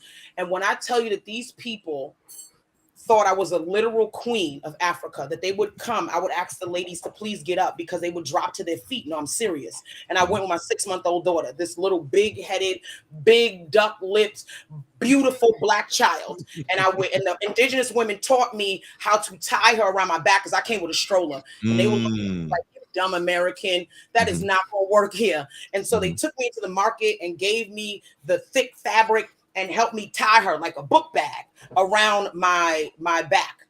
And it was the only time in my life where I experienced something that had to be the other side of anti-blackness.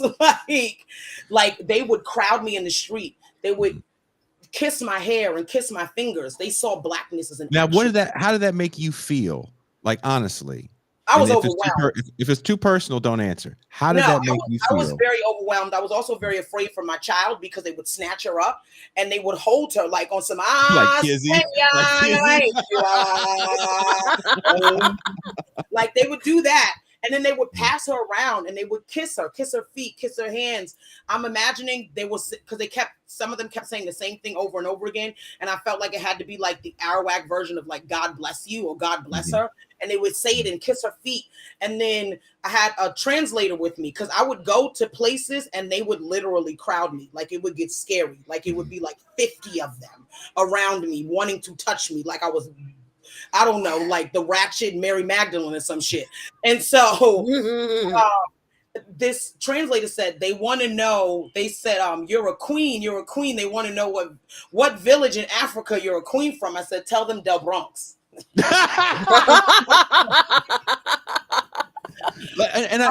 the university, they started calling me Reina del Bronx, right? The queen of the Bronx. I have to tell you, that has stuck with me. It is that my daughter now she's 6 months in, she's 13 now, 13 years ago.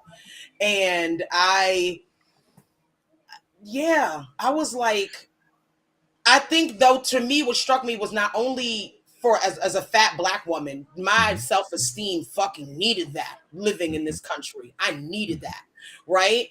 But also there was a part of me that on the flip side I had experienced while there from those same people, right? Overwhelmingly, this is what it was. But there was still a significant number of these people who were just, having some of probably the most worst economic experiences in this place.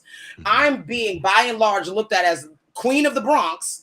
And the translator would still say that they were saying things about me that were not kind, rooted in my Blackness. Or when I would go out and the other brown men would make fun of me for being so big, right? They would call me Mama Sota, but not in an endearing way, like when we say Mamacita. So for people who don't speak Spanish, if you add ita at the end, it's like little mama, and it's usually said endearing. And Mama Sota can be endearing, like you say, like big mama, like my auntie, right? But they were saying it also like kind of the way Dominicans and Puerto Ricans here in New York say morena.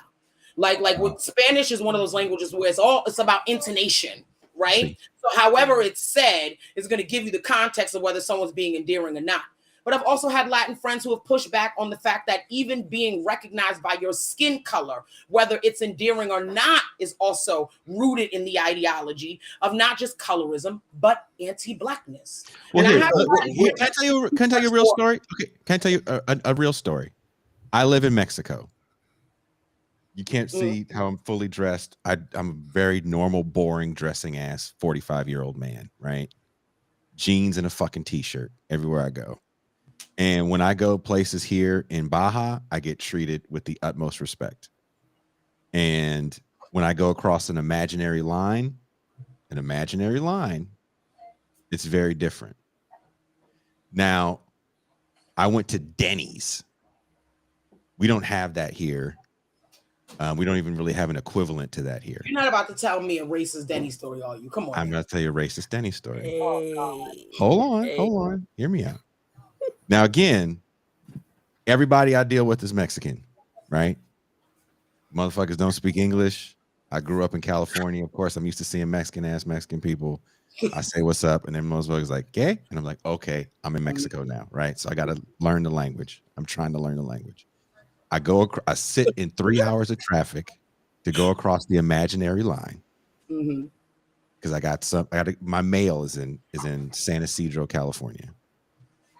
And I'm waiting for the post office to open. I'm gonna sit in Denny's. I'm gonna get some writing done.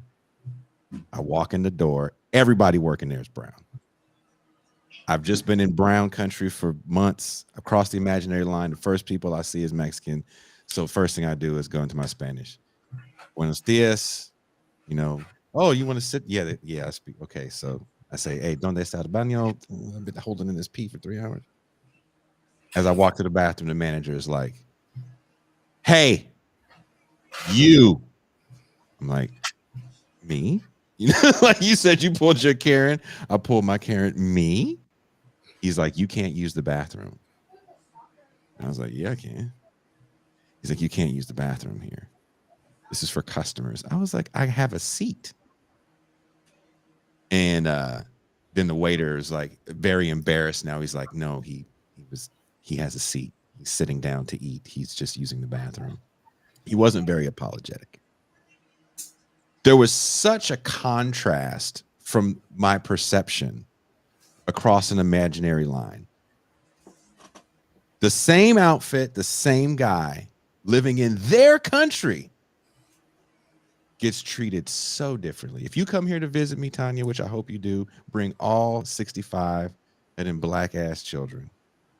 Child, I'd be escaping. If I'm going next, I will send you a postcard. They will be so can't wait. Oh, hello. It'll be maybe not the queen stuff, but people will be so polite. And it was crossing that imaginary line and the perception that all of a sudden I was a homeless person that was going to go shoot up in the bathroom. And I was like, I'm wearing my nice Nice hoodie, nice jogger. It's my nice hoodie. These are my fucking fancy Kanye West jogging pants. They skinny jogging pants. One of the things that I wanted to say in terms of, you were talking about the hierarchies of oppression in terms of people of color who are not black oppressing black people, but that's directly correlated to the fact that the modality of black oppression is about reducing black people to property and using them and extracting their humanity from them. So even within the space that they may coexist with, say, natives or other people of color, the economic system that places them in that space is rooted in their lack of humanity. That's going to have a resonant consequence over time. That doesn't disappear when you end slavery. That doesn't disappear when you end Jim Crow. That resonates in time, but it's still connected to the fact that where black people are placed is directly correlated to the economic space and time in history and how they get to these places. Frederick Douglass said something very fun, very interesting when I hear people talk about race and white people, and he said something fascinating. He said, every time a white man sees one of us, he has dollar signs in his eyes. Mm. And when I hear these conversations about anti-blackness and race and color, to me, it delegitimizes the understanding that there's the correlation in the context between the fact that these people want to extract resources from humanity. Mm-hmm. And it was more profitable to extract them from black people is what drives the system in the first place. And to challenge their capacity to function in the system, we got to challenge the system that allows them to extract those resources.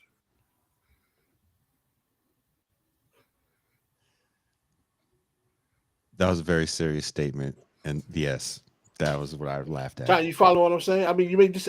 You know what? I'm not even gonna lie to you. I didn't, because one of my little raggedy ass kids opened the card and it connected to this desktop. And as you were really getting into it, I'm like, oh my god, like this is. I'm sorry, Pascal. Please say it again. I'm not. This is what it's like. Like, I need a reality TV show for people to really understand it's like to try to be this type of person, this type of woman, and have this many children. That's too funny. I saw the little. Was it the little boy? I heard you say it delegitimizes, and then a little thing across my thing said AirPods connected, and I was like, AirPods connected. These kids are anti-black. That's what that is right there. Whole gang. You should ground him for being part of the patriarchy. That's your patriarchal grounding. Tanya, we're gonna have you back on the show because you the livest wire we probably had on the show all year. Finkelstein. You should have Tanya and Finkelstein on the same show. And now I'm gonna have to take like 5 hours to like reboot. I'm like an extroverted introvert, right? Like I do all of this is great, and then what happens? People meet me in person and they think this is what they're gonna get, and usually I'm mostly dissociative. So I think they be feeling like they got personality catfished. Well, are you gonna come out when we go to New York? I will, absolutely. I'm usually trapped in here, so I'm always looking for reasons and excuses, legitimate things to tell these kids I have to leave. Like, no, always take a call, have a meeting. The meeting be like me meeting a friend to go to the movies. Technically, it is a meeting. We met. My daughter be on my Instagram stories like, I thought you said you had a meeting. you're watching The Woman King. And I'll be like, I'm so mad at you. no, like literally my kids will send me text messages. When are you coming home? I'm like, I'll be like, y'all, my warden is tapped in. I gotta go. I have to leave, y'all. Well, we'll have to play that comment back, what Pascal said. But yeah, there's a lot to be said about dollar signs in people's eyes when they see us, and the way that dollar sign changes is especially when you go in foreign lands. That's what fucked me up the first time I went to Europe. I was just an American. Like, oh, you're an American, and people would do No, a I didn't Texas have that accent. experience in Europe. You're lying. You're capping, and or No. you have like you have a large margin to like disregard some shit.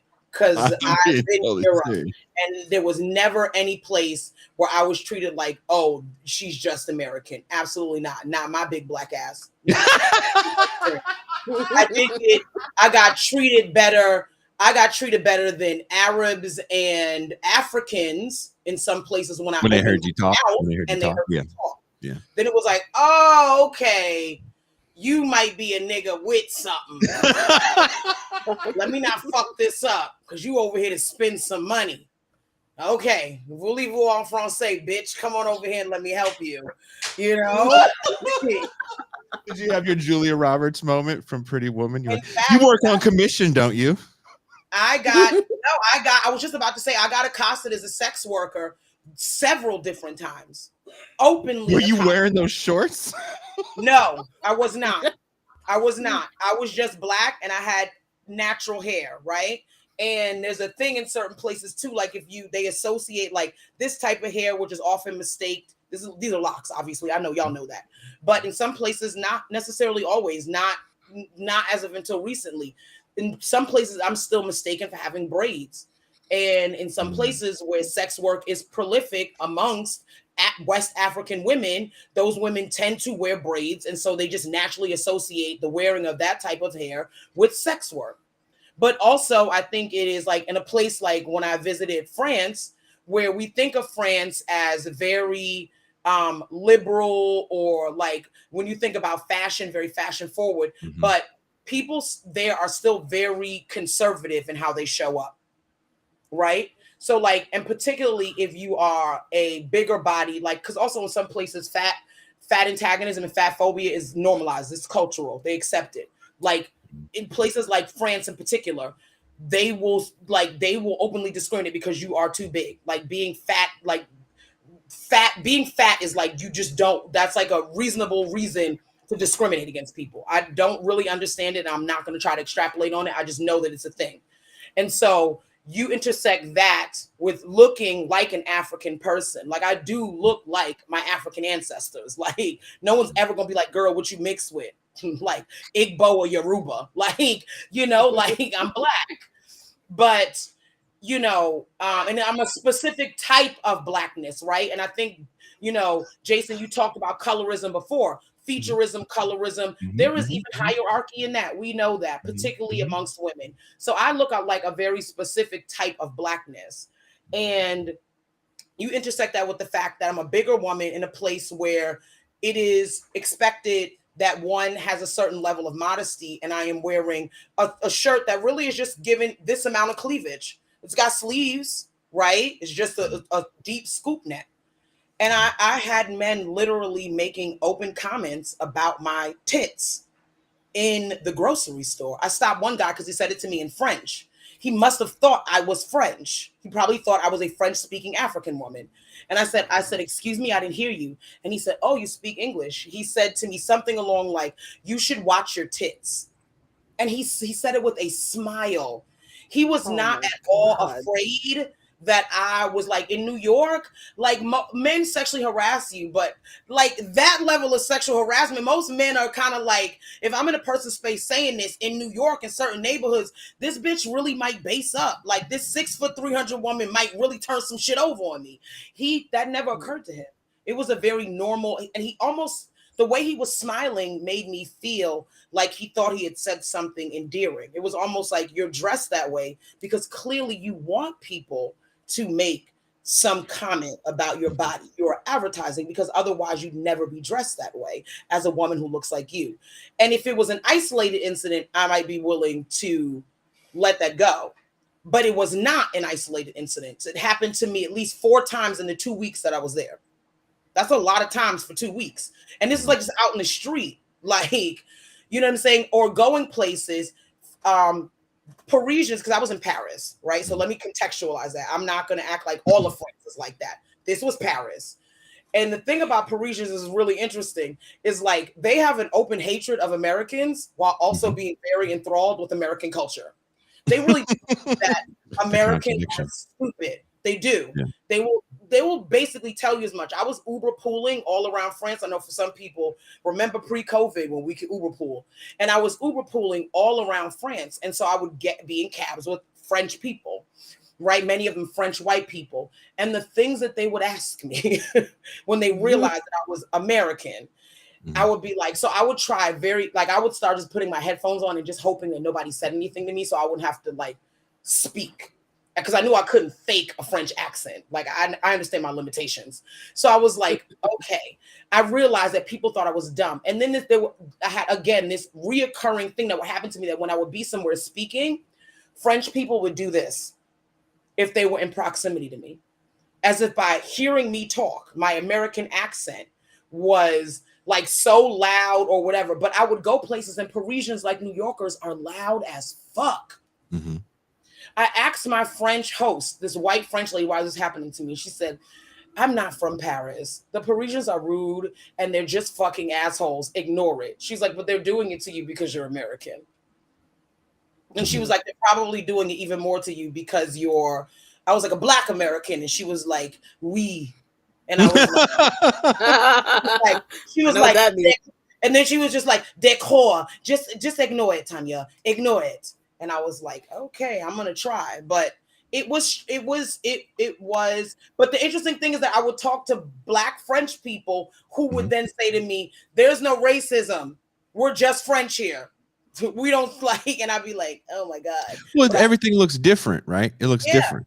Everything looks different. That was a lesson for me, that the way that we view race in this country is not the way that the rest of the world might view race. Like it was a very uncomfortable thing for me to sit in, and there was a dialogue in my head, was like, and I had to tap into my own like when you touch something, it touches you, right? There is no way. I have a critique of what it means to be an American, while also begrudgingly acknowledging I am American, right? I cannot negate the ways in which this country is imprinted on me. So I had to sit with this idea of this tendency that Americans have to make themselves the center of the world, and be like, you might see race as something that is largely binary, but in other places it is more nuanced than that. It's also more fluid. Mm-hmm. I mean, how would you explain the race situation in Haiti, Pascal, and Tucson? Oh, that's I'll leave this for Pascal. You go on ahead.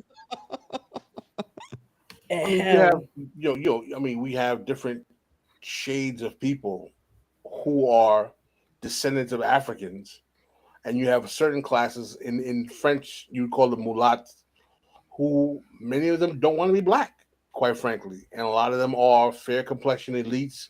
It's very similar to the dynamic you have in Louisiana with Creole culture, but I don't think that I think the Creoles would not deny their Blackness. Some of them might, but you have a class of mixed race Blacks who want to distance themselves from Blackness as much as possible. We also don't forget we have a lot of people who have Syrian and Lebanese kind of background as well, who have a large control or market share of the economy. So there is a colorism that exists amongst Haitians who are African descended, that is almost as bad as apartheid-like colorism, where they have different social standing based on the color of their skin. I was told it was getting better. It's gotten better, particularly since, I don't want to give him credit, since the rise of Papa Doc, because what Papa Doc did is that he persecuted light-skinned elites so bad that he basically purged many of them from the country, and he filled the bourgeoisie with many of his own cronies and created a kind of new burgeoning black middle class. Well, wasn't that his whole thing that he hated like white people to a certain degree, right? Well, he was basically mulattoes. He had a very kind of perverted form of racial nationalism that was rooted in, blaming the fault of the country on the mulatto elite and basically physically extracting reprisal from them. Mm-hmm. Was it the mulatto elite that also had slaves after the revolution? Some of them still tried to maintain slaves after the revolution. That's correct. But there were also blacks who had, rest out. Let's those not people talk about that. Let's just shit on light skinned people for a minute. Okay. Let me turn my mic on.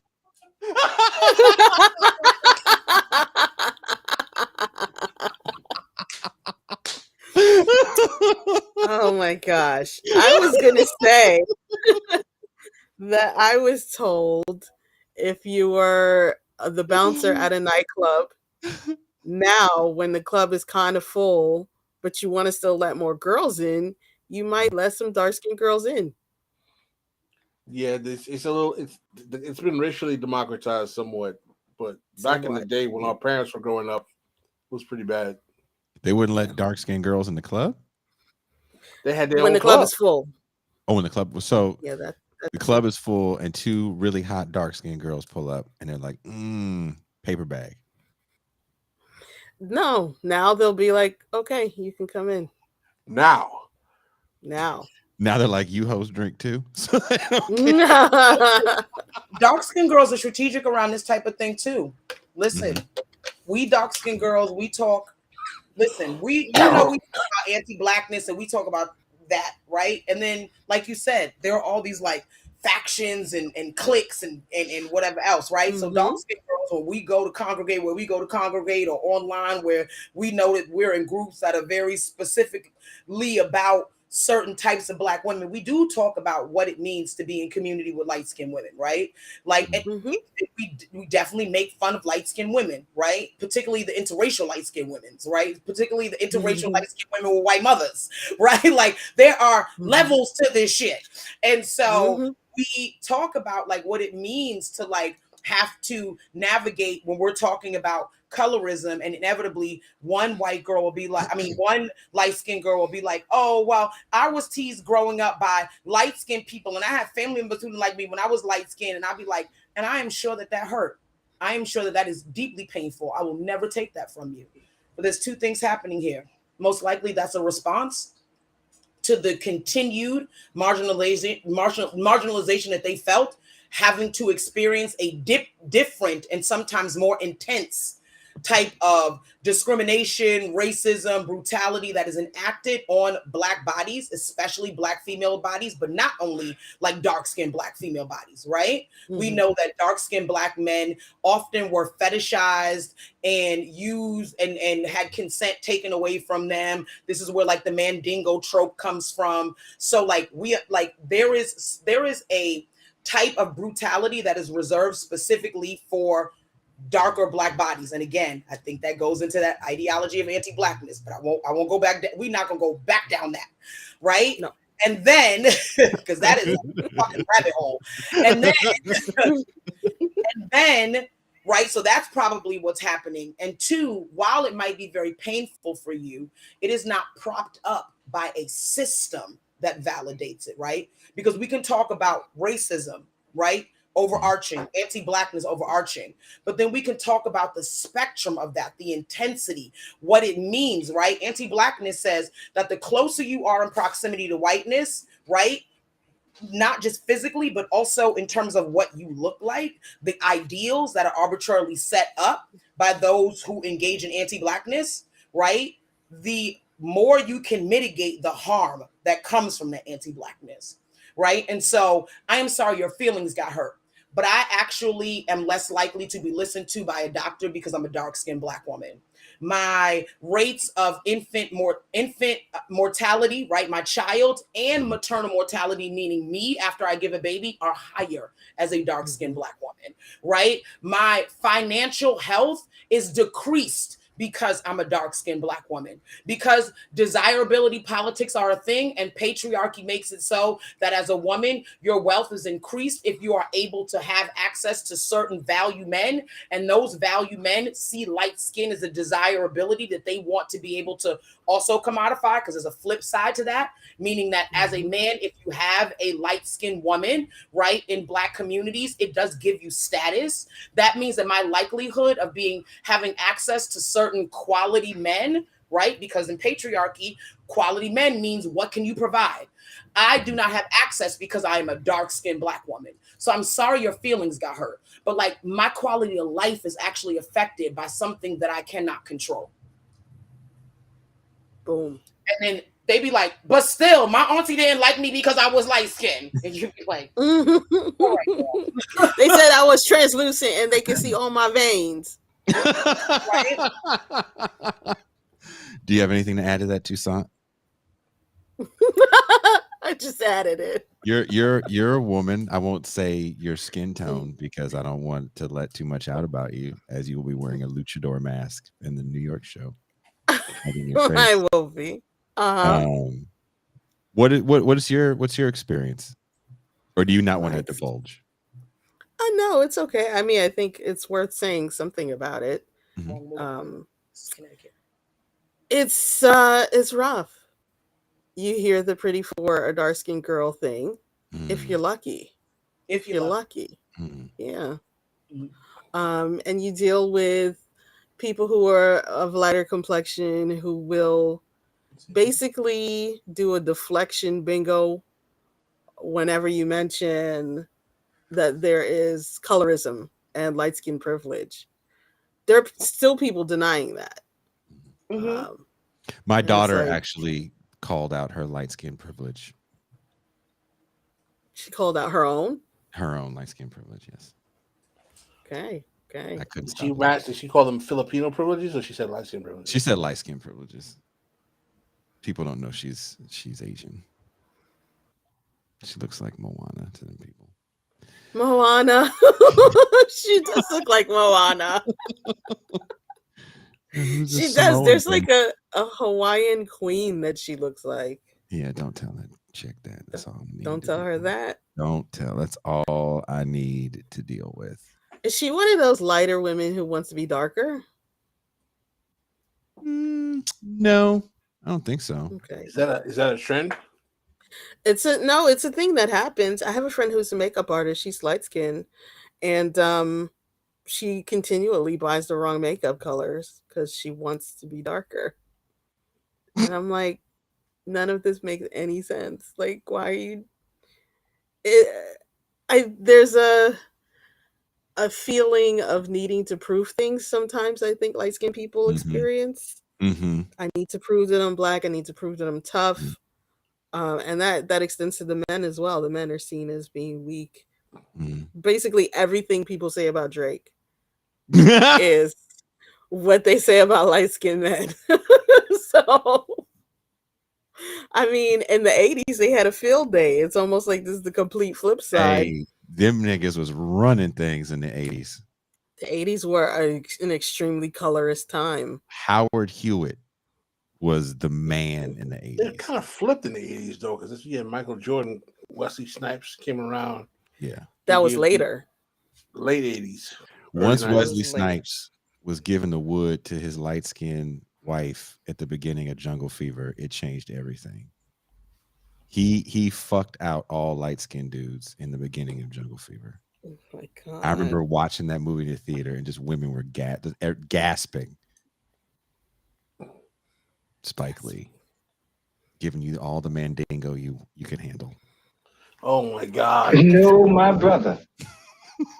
Well, that's what Rick James said when Charlie Murphy was telling the story.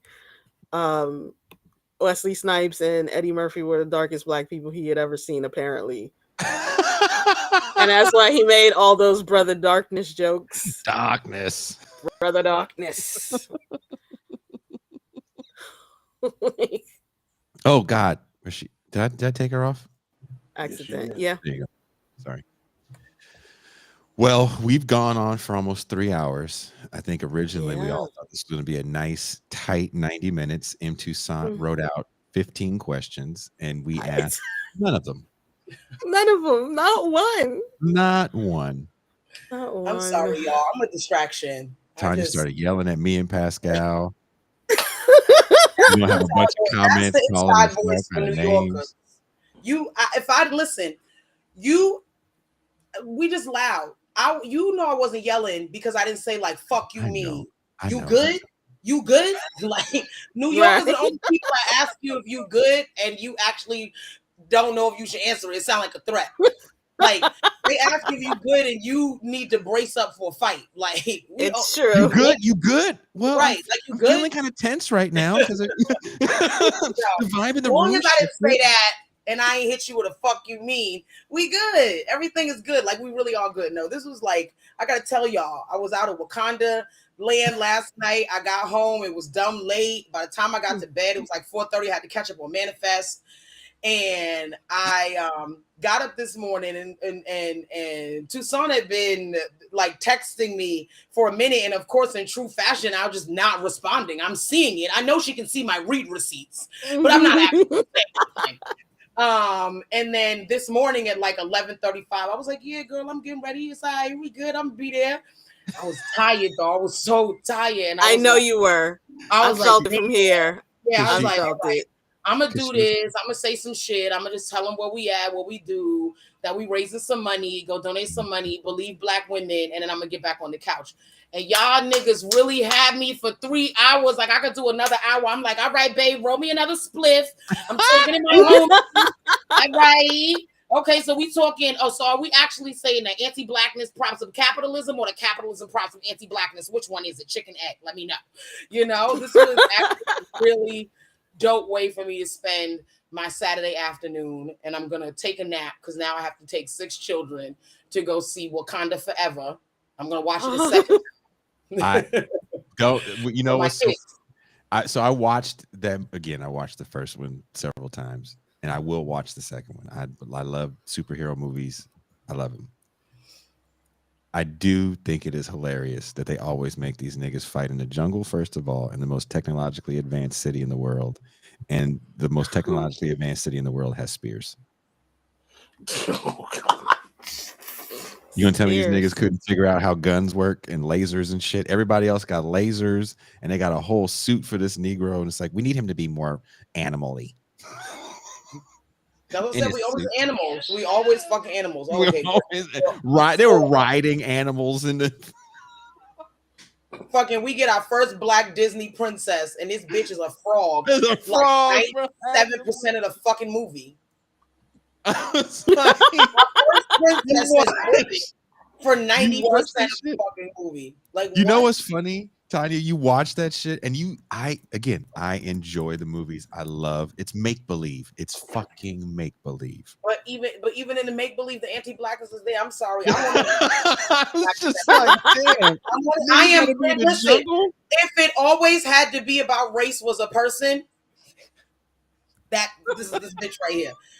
Okay, The Lion King. I say this to people all the time and they get mad at me. The Lion King. I love the fucking Lion King. I watch The Lion King so many fucking times. Like, I really love The Lion King. Sapenya. I love it. You know what I'm saying? I love it. How come everybody else just has regular ass American accents, but the fucking monkey has a discernible West African accent? I know your father. I can't even say what my grill's in.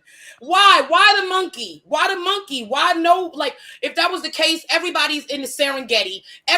This shit should have been a fucking Nollywood movie. Everybody was fucking at that point.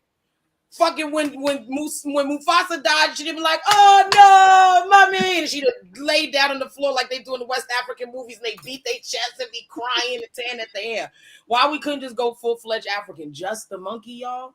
Just the monkey. That's all you get. Stay woke. This is why you got white pages with the black letters. Stay woke.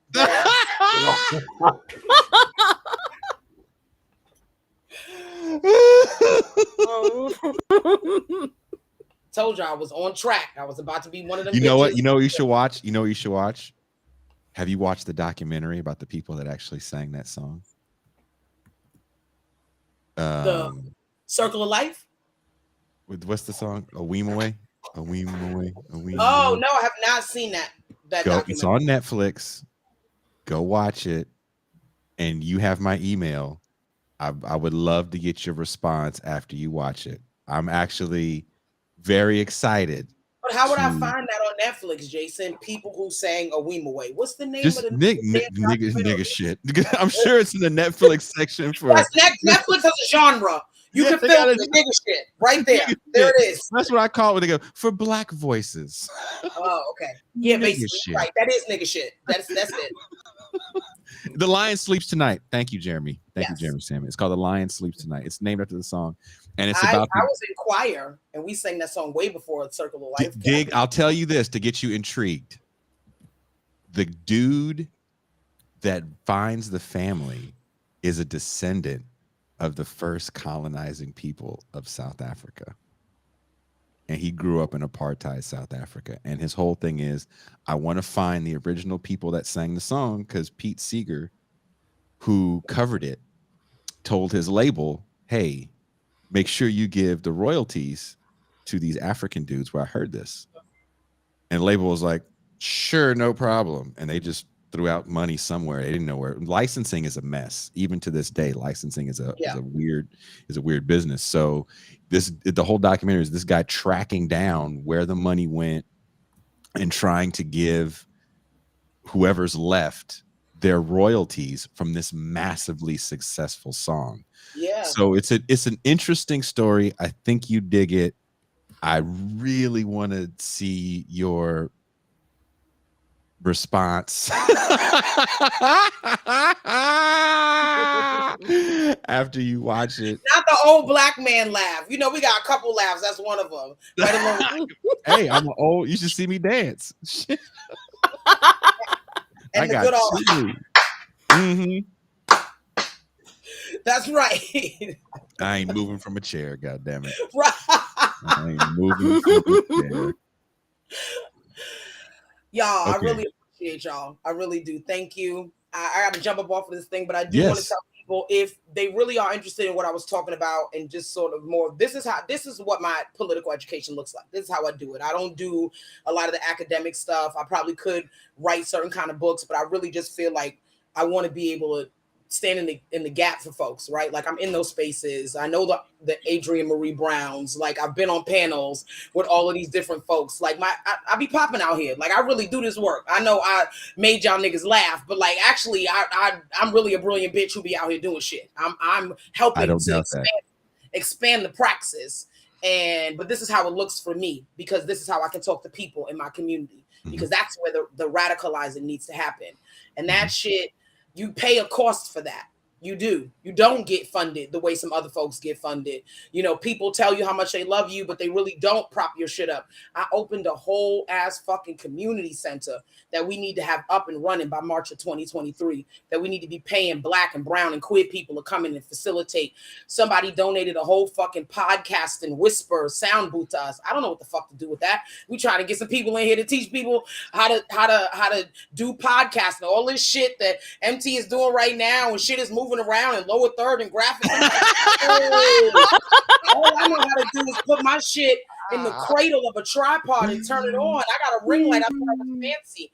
We need, the one thing I love, to bring it back to Wakanda, was whatever people's criticism was of that movie, once again, black women were reflected in a light where we were fucking dope. You had young black girls building shit on some, like, you know, some Tony Stark shit. But she wasn't Tony Stark. Ironheart. Yeah, the smartest girl in Marvel Universe. Yeah, like, you know what I'm saying? Like, we saw, like, black women really led on in this way that was like multiplicitous, right? That means the world is actually listening to us. They are, even if they're listening just to make money off of us, but they're listening.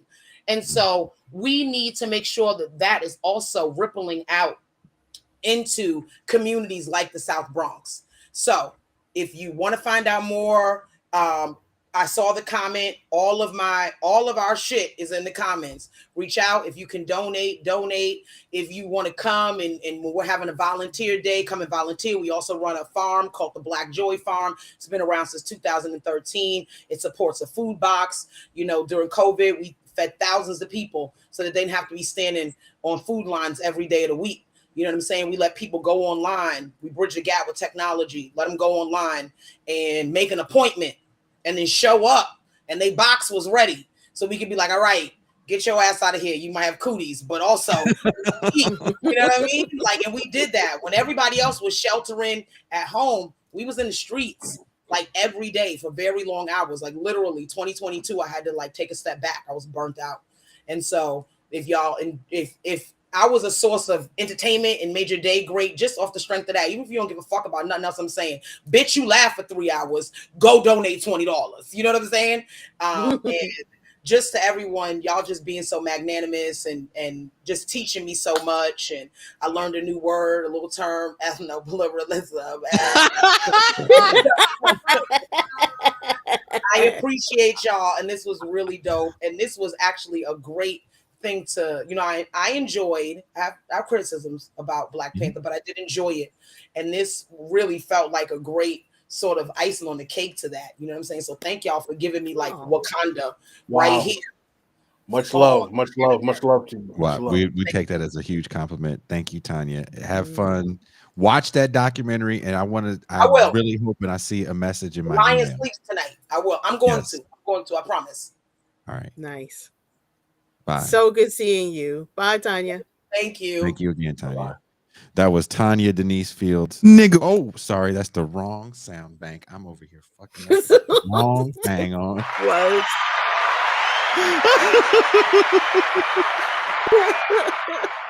I got the wrong sound bank on. I'm sorry, Tanya. That wasn't the right one. You don't deserve the nigga what. But you do deserve this. Tanya, you deserve this. We coming for you, nigga. Just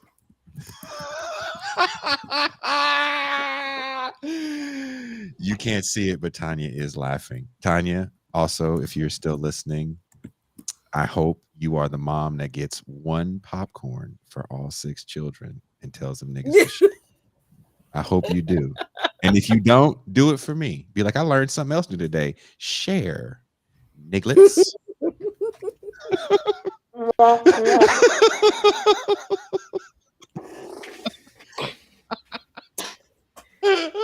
Tanya buys snacks at the bodega. Of course, that's how you gotta do it. Of course she does. Every kid got 2 sodas in their pocket. That's how you gotta do it. A variation of sodas too. In case motherfuckers lose their mind. Do people get in trouble for bringing food into the movies? You can, but I used to roll up in with a Chipotle bowl, just sitting in the movie. Put your feet up, have dinner. Oh my god! You like granddad on the Boondocks, bringing in for real and fried chicken. For real, there's this meme about you destroying capitalism if you don't buy snacks. You're messing up the business flow if you don't buy snacks at the movie theaters. It's like, all right, bro, come on. The last movie I went to in the theater, I remember popcorn and a soda was like $40. And I was like, ooh. Charles, no, I am not farting in the theater. That's me, Charles.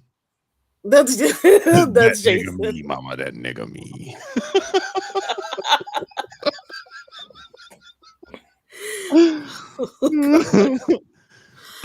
So this was a crazy show. Like we didn't do any of my questions.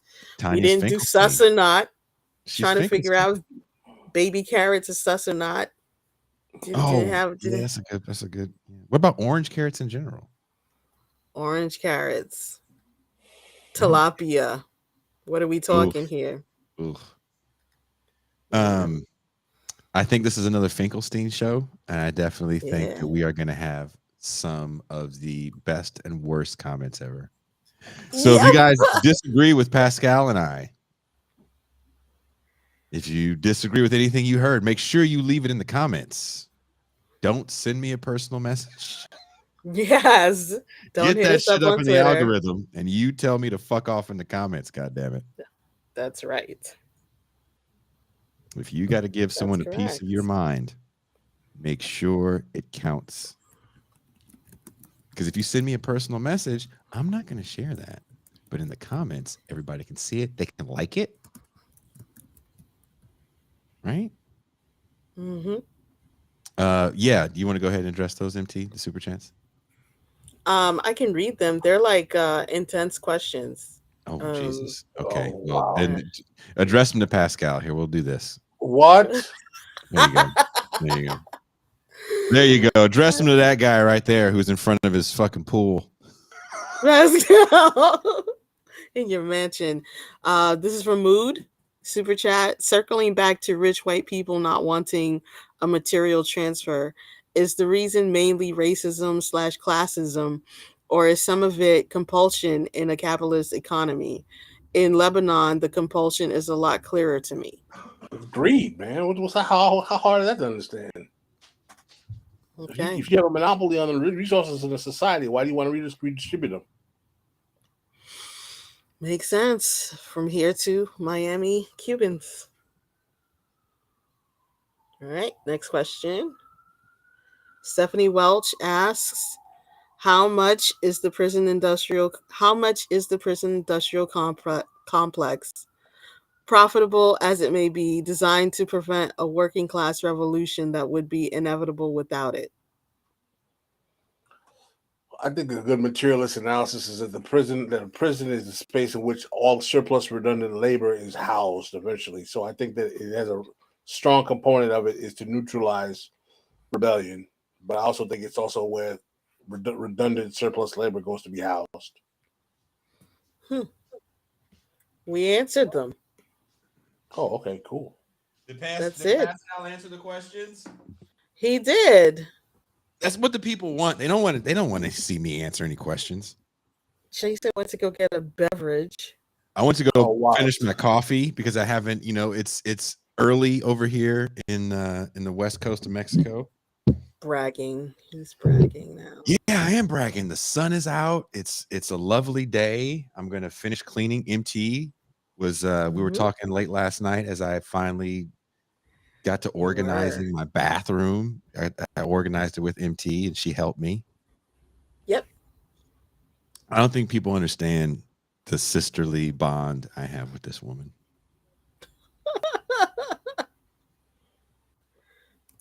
Yvonne, sorry to tell you, Jason, I already have a brother.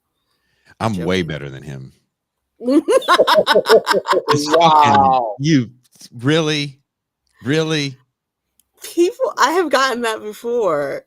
I showed this dude a picture of my brother when he was a baby, and he was like, that guy's supposed to be cuter than me and better than me? I don't think so. Look, it's not about cuteness. It's just about better. Better. Ooh, Born said you just met MT. You just met MT. Jason. Yeah. And there's people that you meet in this world that you have an affinity for.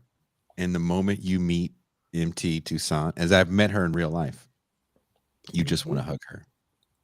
Oh. You just want to hug her. You want to make sure she's always next to you. Oh. I'm not trying to be funny. I'm not trying to flatter you. That's why you are leaning on me. Right? Right? Am I lying? You're not lying. Thank you. You meet her, you're like, okay, this is what I need in my life right now. I need this woman in my life. Aww. You and Pascal and Quintern stopped me from getting that puppy yesterday. Yes, we did. Quintern joined the Haitian Coalition and he said, no, shut it down. Lexley says MT knows how to talk to people. MT is one of the kindest, most thoughtful people you will be around. For no reason. You're like, why are you so fucking thoughtful? Why not be thoughtful? Just and so like warm and loving and can give you that good fucking you're fucking up talk, you know, without shitting on you too hard. And you don't get that. That's not a dime a dozen. That is not a dime a dozen. And if you Ivan get is that in shocked your life, that I'm from New York. you do it with the New York flair. Trust. You do it with the New York flair.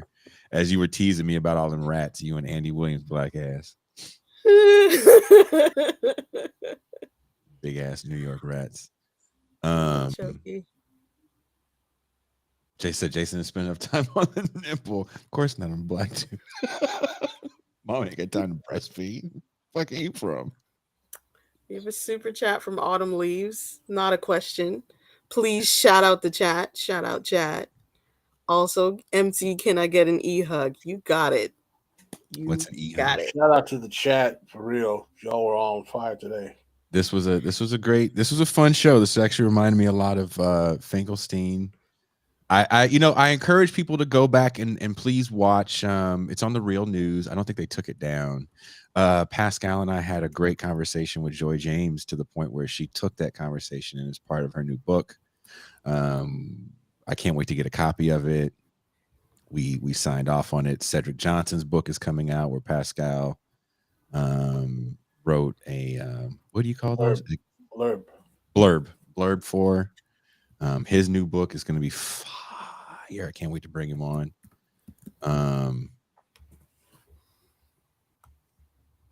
What else? What are we missing? Have we covered everything? I appeared on the Gorilla History podcast talking about Haitian politics again. They released that yesterday. Right. That's right. Okay. It's getting late for Brother Robert. It's getting late for MT as well. I can't say it enough. About to tap out. Thank you guys. Oh, when we do New York, Norm's coming. He has to. He's coming. I don't know if he's going to be on the stage with us, but he's just going to be there. I'm going to make sure Norm is. If I have to go pick him up from his house, Norm's going to be there. And I'm going to make fun of him on stage. He's the homie. He is the fucking homie. I can't wait from Finkelstein to meet Pascal in real life. That's what I'm looking for. Here is the learned one.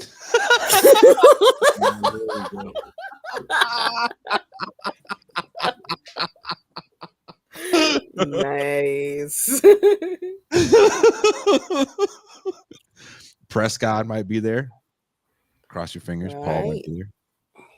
Trying to get Paul to come out. So we're gonna have Chinatown bus. What'd you say? Paul could take the Chinatown bus up from Philly to New York. I'm so mad you said that. There's a Chinatown bus? There's a Chinatown bus. Oh, okay. Yeah. Let's go out old school. Okay. And love you guys. We'll be back Tuesday. Peace to the chat. Peace to the chat. Love Thank you guys so much. Again, if you have anything to say, leave it in the comments. MT reads them all. Pascal reads them all.